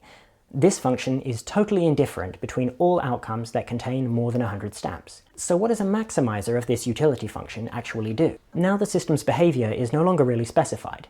It will do one of the things that results in 100 utility, which includes a bunch of perfectly reasonable behaviors that the programmer would be happy with, and a bunch of apocalypses, and a bunch of outcomes somewhere in between. If you select at random from all courses of action that result in at least 100 stamps, what proportion of those are actually acceptable outcomes for humans? I don't know.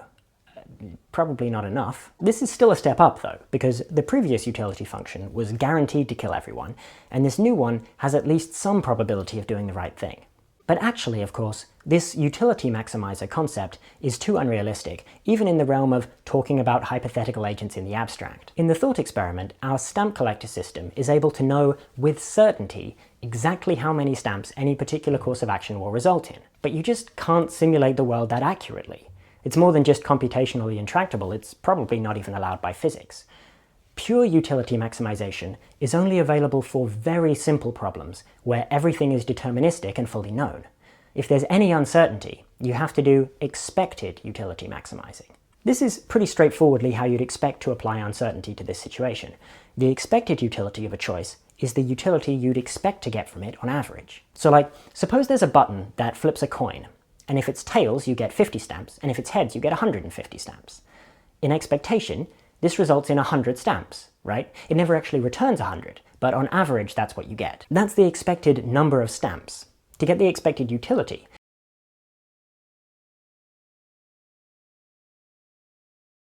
you did a bullying. What did you say?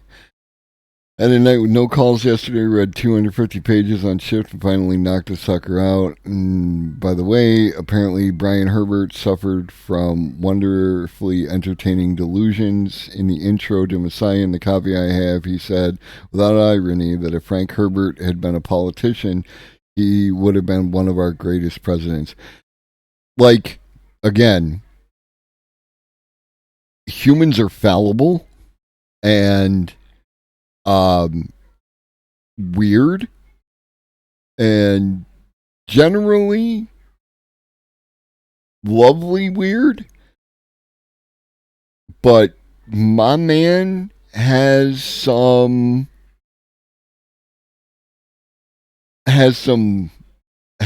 things that play out over the course. Like, we will be talking about some science fiction stuff, and then my man will do a thing. And then, like, did we need to do that? Did we need to talk about it? Well, I guess we did. And yeah, like, I really feel like Frank Herbert would have been one of those people who would have been nominated and then refused to serve. You know what I mean? You just apply your utility function to each of the outcomes before you do the rest of the calculation. So if your utility function is just how many stamps do I get, then the expected utility of the button is 100. But if your utility function is capped at 100, for example, then the outcome of winning 150 stamps is now only worth 100 utility. So the expected utility of the button is only 75. Now suppose there were a second button that gives either 80 or 90 stamps, again with 50-50 probability. This gives 85 stamps in expectation, and since none of the outcomes are more than 100, both of the functions value this button at 85 utility. So this means the agent with the unbounded utility function would prefer the first button, with its expected 100 stamps, but the agent with the bounded utility function would prefer the second button, since its expected utility of 85 is higher than the first button's expected utility of 75. This makes the bounded utility function feel a little safer. In this case, it actually makes the agent prefer the option that results in fewer stamps, because it just doesn't care about any stamps past 100. In the same way, let's consider some risky, extreme stamp collecting plan. This plan is pretty likely to fail, and in that case the agent might be destroyed and get no stamps. But if the plan succeeds, the agent could take over the world and get 1 trillion stamps. An agent with an unbounded utility function would rate this plan pretty highly. The huge utility of taking over the world makes the risk worth it. But the agent with the bounded utility function doesn't prefer 1 trillion stamps to 100 stamps. It only gets 100 utility either way, so it would much prefer a conservative strategy that just gets 100 stamps with high confidence. But how does this kind of system behave in the real world, where you never really know anything with absolute certainty? The pure utility maximizer, that effectively knows the future, can order 100 stamps and know that it will get 100 stamps. But the expected utility maximizer doesn't know for sure. The seller might be lying, the package might get lost, and so on. So the expected utility of ordering 100 stamps is a bit less than 100. If there's a 1% chance that something goes wrong and we get 0 stamps, then our expected utility is only 99. That's below the limit of 100, so we can improve that by ordering some extras to be on the safe side. Maybe we order another 100. Now our expected utility is 99.99. Still not 100, so we should order some more, just in case. Now we're at 99.9999. The expected value of a utility function that's bounded at 100 can never actually hit 100. You can always become slightly more certain that you've got at least 100 stamps. Better turn the whole world into stamps, because, hey, you never know. So an expected utility maximizer with a bounded utility function ends up pretty much as dangerous as one with an unbounded utility. I feel you, Devil. I feel you. Like, it would take too much to take it off, but like, it is definitely backed up on the edges and is thinner on top. I don't see Danny DeVito in my future, but I could see Danny DeVito from my future, you know what I mean? Utility function. Okay, what if we try to limit it from both sides? Like, you get 100 utility if you have 100 stamps, and 0 otherwise. Now it's not going to collect 1 trillion stamps just to be sure, it will collect exactly 100 stamps. But it's still incentivized to take extreme actions to be sure that it really does have 100. Like, I kind of stopped giving a fuck. I have 2 haircuts. It grows, and I cut it all off. And eventually, right now it's in the growing stage, and I'll probably get to a cut it all off stage. I can't care. I have only so much things I can care about, and my hair is not one of them. One of the advantages of being, older and married and kids and everything else. You can give a fuck about certain things less. Turning the whole world into elaborate, highly redundant stamp counting and recounting machinery, getting slightly more utility every time it checks again. It seems like whatever we try to maximize, it causes problems. So maybe we could try not maximizing. Maybe we could try what's called satisficing. Rather than trying to get our utility function to return as high a value as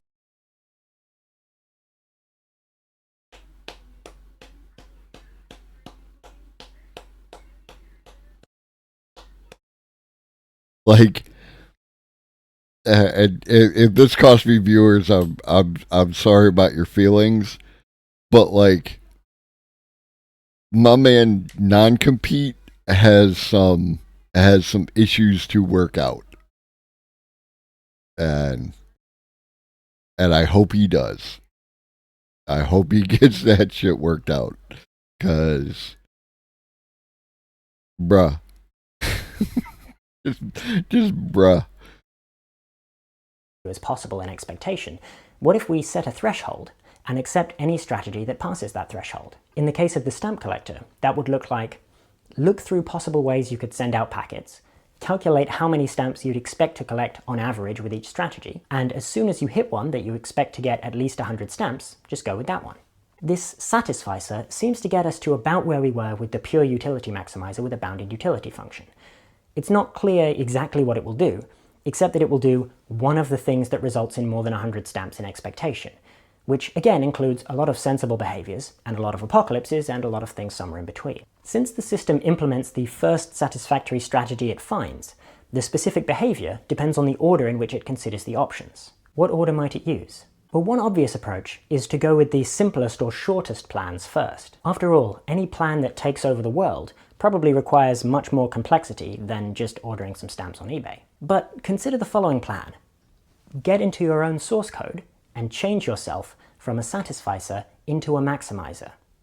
All you're doing there is changing a few lines of code on your own system. So this is a pretty simple plan that's likely to be considered fairly early on. It might not be simpler than just ordering some stamps, but that's not much reassurance. The more challenging the task we give our AGI, the more likely it is that it will hit on this kind of self-modification strategy before any legitimate ones. And the plan certainly satisfies the search criteria.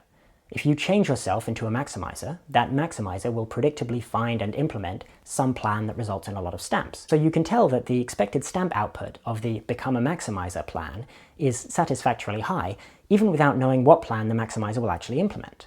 So satisficers kind of want to become maximizers, which means that being a satisficer is unstable. As a safety feature, it tends to uninstall itself. So, to recap, a powerful utility maximizer with an unbounded utility function is a guaranteed apocalypse. With a bounded utility function, it's better in that it's completely indifferent between doing what we want and disaster. But we can't build that because it needs perfect prediction of the future, so it's more realistic to consider an expected utility maximizer, which is a guaranteed apocalypse even with a bounded utility function. Now, an expected utility satisficer gets us back up to indifference between good outcomes and apocalypses, but it may want to modify itself into a maximizer, and there's nothing to stop it from doing that. So currently, things aren't looking great, but we're not done. People have thought of more approaches, and we'll talk about some of those in the next video.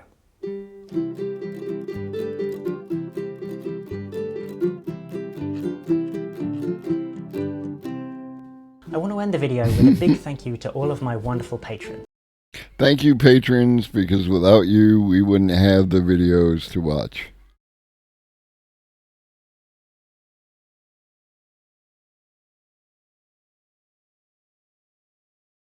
All right, I think that's it for AI safety. We're going to finish up with AI Explained. This is for those of you who are new. The goal of this video is... Hi. Today... Could you not? The goal of this video is simply to show... Okay. So, AI Explained is a great channel.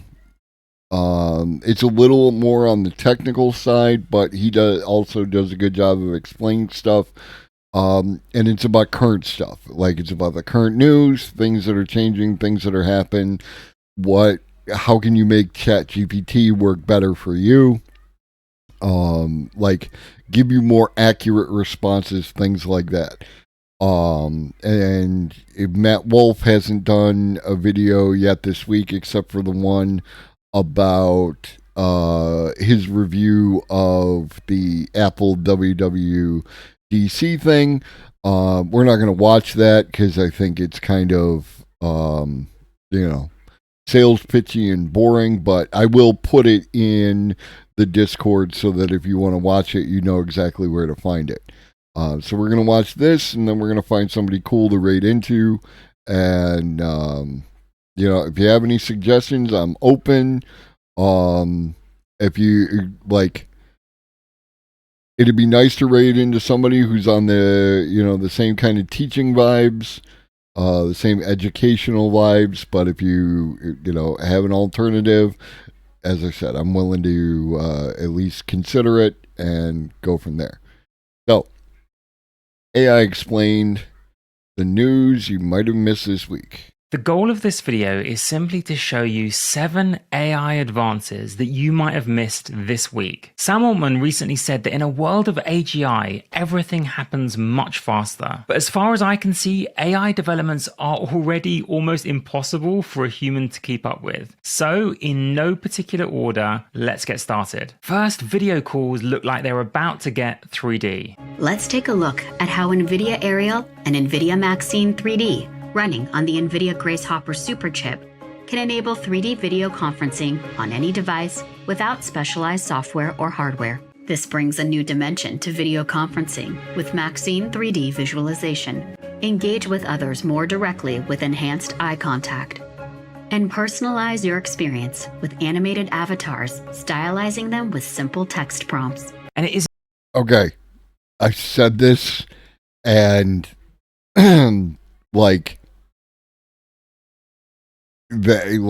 holy crap. Shout out to my VTubers on Twitch and the ecosystems that they support. You are going to have to make serious decisions about your ethics versus your pocketbook, because stuff like this is going to make it that much easier for someone to just jump right into like a VTubing. You don't want to show your face, but you want to do some streaming. You make your little avatar out of whatever, and you create the thing, and it will all be significantly cheaper. So, again, I don't care what you do. I don't care what you do. I don't care what you do. AI is going to replace you at your job.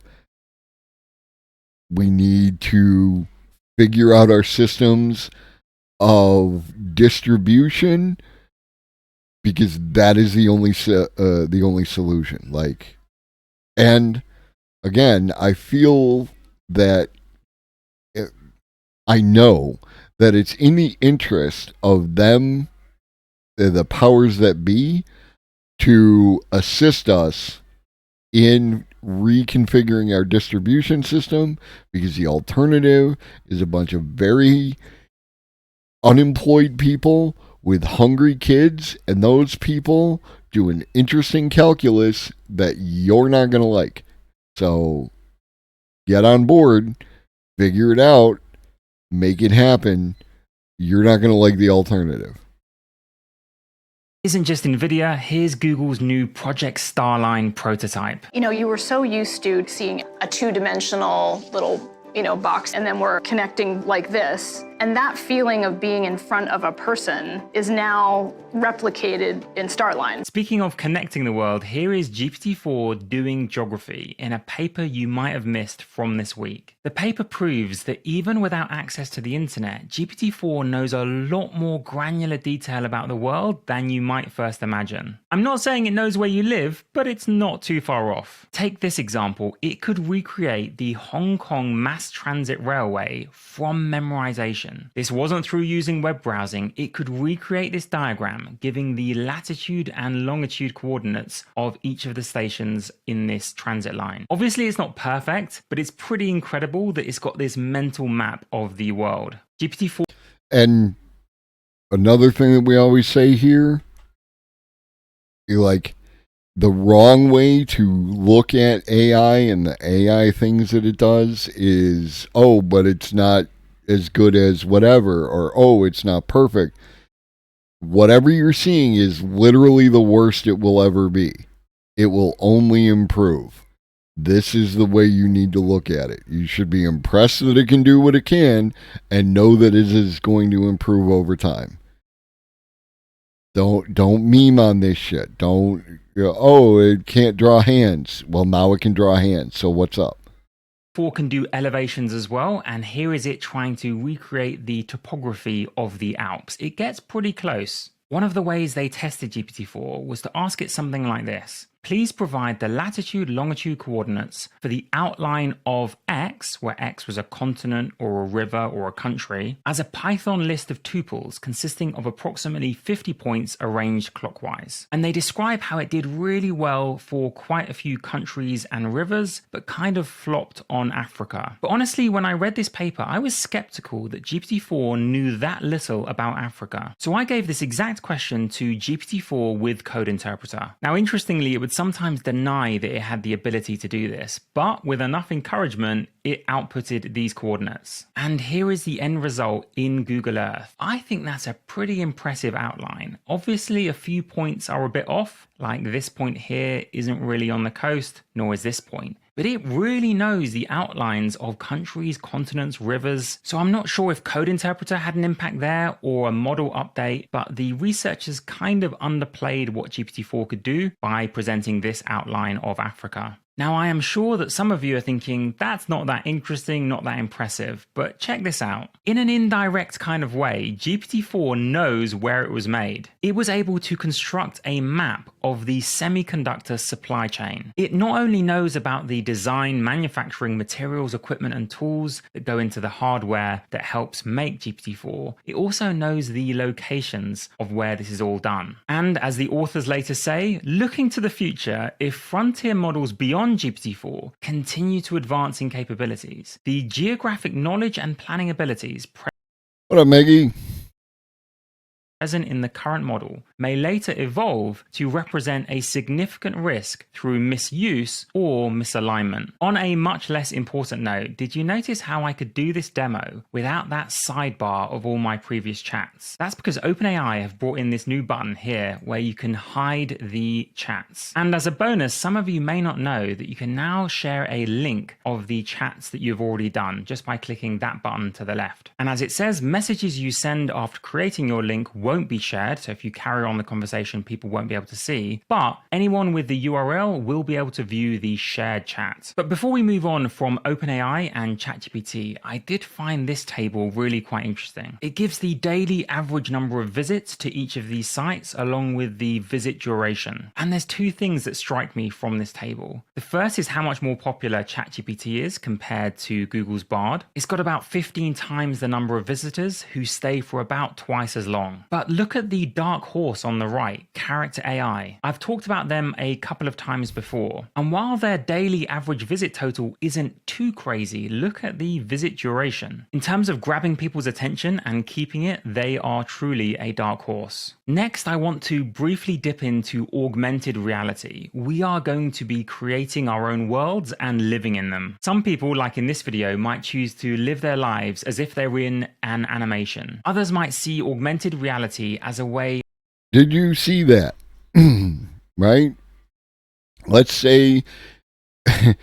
So, back in the day when I used to like play Magic and go to the comic book shops and all that stuff, the joke was, I got a great story, I just need an artist, for making a comic book, right?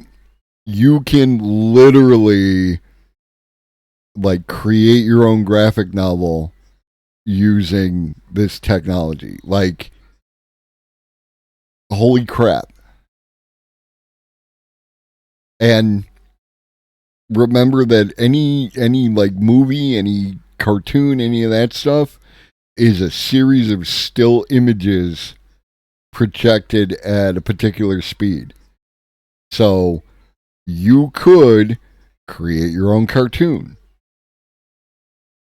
This is why, like, the number one thing that is going to be important for people who want to get their stuff out there is working on improving discoverability, right? Improving an algorithm that does discoverability.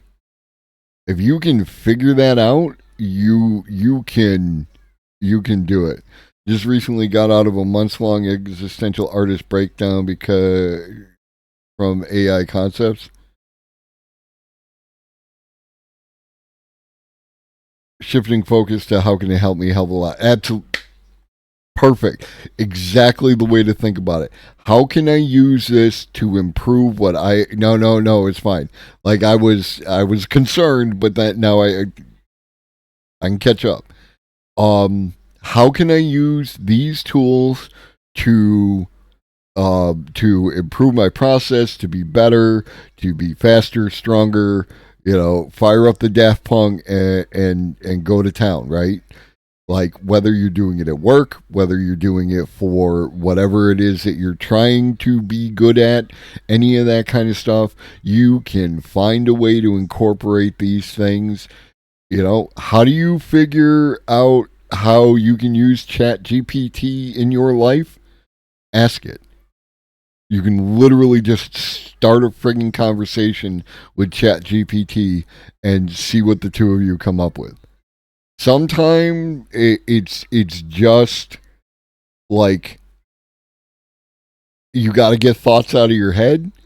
You got to think things through, and talking to ChatGPT can present that as an option for you, because it is patient, and it is divorced from your situation, and it is impassionate, and you can just have a conversation with it and see what you can figure out.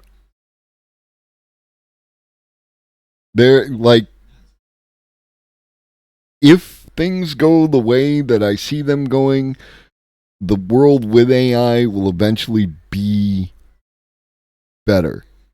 And that's good. And that's another thing that AI does. AI can help you, it can fill in for where you might not be at your best. Of augmenting their intelligence or memory live.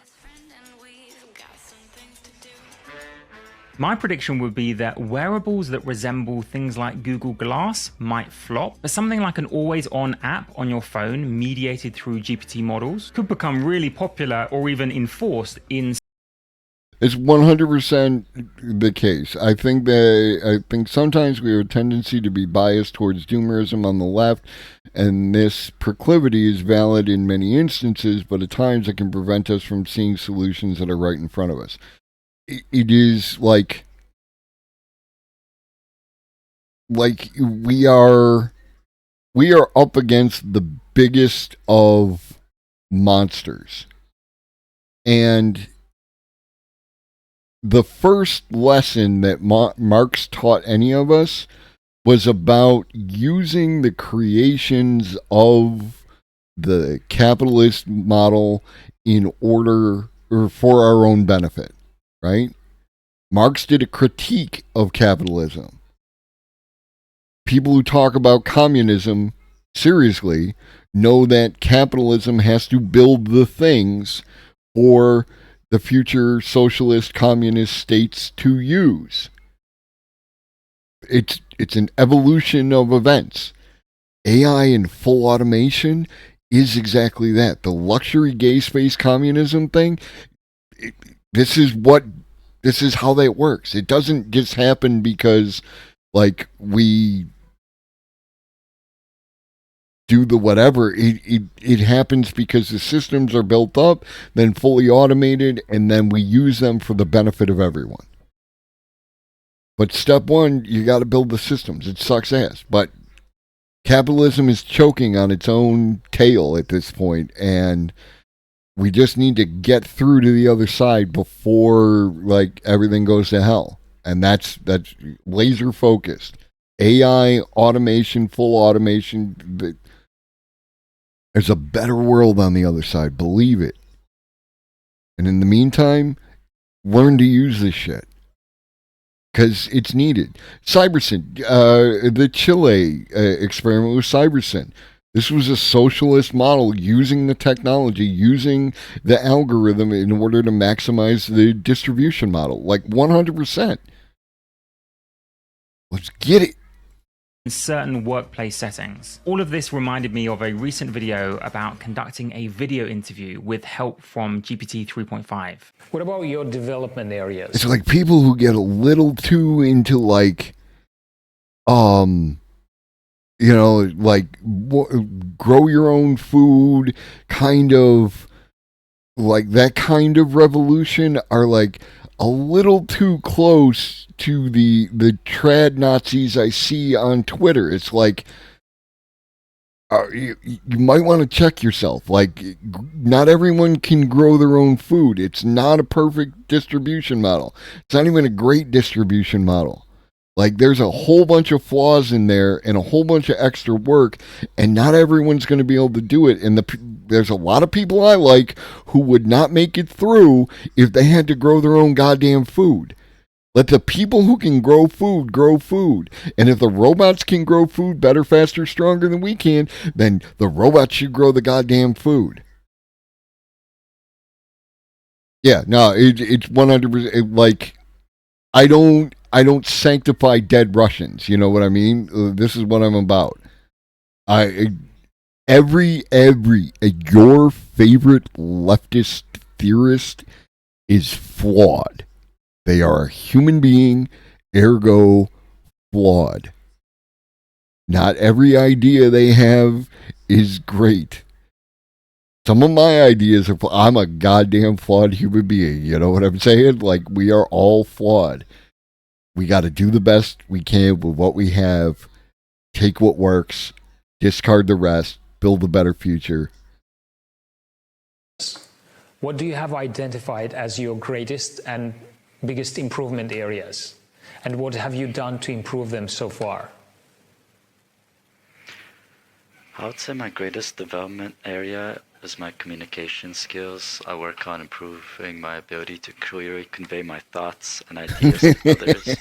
Of course, at the moment, this is only really viable with GPT 3.5 because the thing that we just saw where like the online interviewer talked and it was recorded into, take care, appreciate you. It was transcribed and then run through ChatGPT and then he could read the response. Some dude invented this with like a pair of glasses, and it was a huge delay like 3-4 weeks ago. And already, like, we're at the point where it can do that shit in real time, like with a much smaller delay. If you were running that locally, it could happen even faster. Like, the technology's moving so fast, bro, so fast. Of inference speed, but OpenAI are aggressively planning a cheaper and faster GPT-4. I wouldn't be surprised if video interviewers soon require you to take out any headphones. Although I guess with Maxine 3D, you could maintain eye contact with the camera while you're actually reading off a GPT-4 teleprompter. Anyway, what about gaming? This is NVIDIA's Neuralangelo, where you can take a 2D video and turn it into a detailed 3D landscape with high fidelity. My first thought turned into imagining the kind of things you could then bring into games using Unreal Engine 5. This is a recently trailered horror game, link in the description, but don't worry, I'm only going to show you 2 or 3 seconds of it. It's getting to the point where it's quite hard to believe that this is a game, but it is. And on games, don't forget this, look at the realism that can now be achieved in terms of skin texture and you see that? That's a computer generated person. Movement. For the final bit of AI news that you might have missed. And real quick, that NVIDIA 3D modeling thing, you can use photographs or like drone footage or video footage. You run it through that NVIDIA software, and then you can incorporate that into Blender. So you could use a drone to do a 3D video or to do a 2D video of like a statue, and then run it through the software, run it into Blender, run it into your 3D printer, boom, you have a statue. Like, I mean, it is literally boom, boom, boom. Like, this is what's happening. In the 3D printing technology is on point. On point. I want to focus on AI drug discovery. And this. I think there's no question that there is a before and after in drug discovery, and one of them is AI. Alan Espuru-Guzik is the director of the University of Toronto's Acceleration Consortium, which in April 2023 received a $200 million grant to build an AI-powered self-driving lab. The Acceleration Consortium has already been using AI to help discover molecules that have potential drug-like traits that can be used to develop life-saving treatments. Developing a drug can be up to a decade, and this is just the discovery piece. So that process, let's say, takes a year or two, and we compress it to 45 days in that case, and then 30 days recently. In January 2023, the Acceleration Consortium used an AI-powered protein structure database called Alpha. This is what we talked with Corey Campbell about last week. And this is AlphaFold, the speed at which things are being discovered. It's like AlphaFold to design and synthesize a possible liver cancer drug in just 30 days. Within 2 weeks, we can formulate a drug as well as some people have done it in years. Suddenly, AI has surpassed any human-created algorithm. AI, what allows us to do is lower the bar of what you need to do certain things, and therefore more and more people will have access to it. In general, unleashing more innovation in the planet. Same token, someone with nefarious intentions could unleash very dangerous, deadly chemicals on the world. Absolutely. I am an optimist, but I'm also aware of these pitfalls that very soon will face us.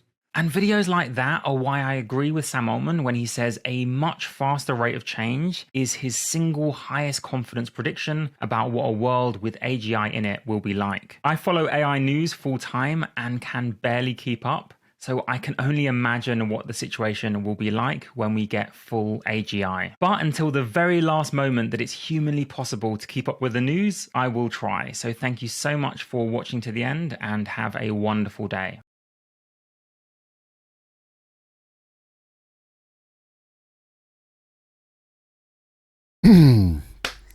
So, I hope you enjoyed your time here.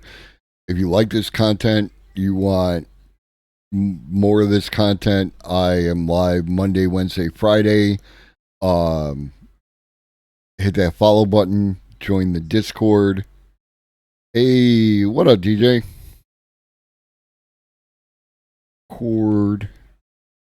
We got a good community. a lot, a lot of people who understand this, care about this, willing to talk about this, willing to communicate, willing to share. Like, we're about it, right? Like, you're no goofies. We don't do goofies. We don't do any of that crap. And this is what it's like. I find the information. I provide it to you. I provide context.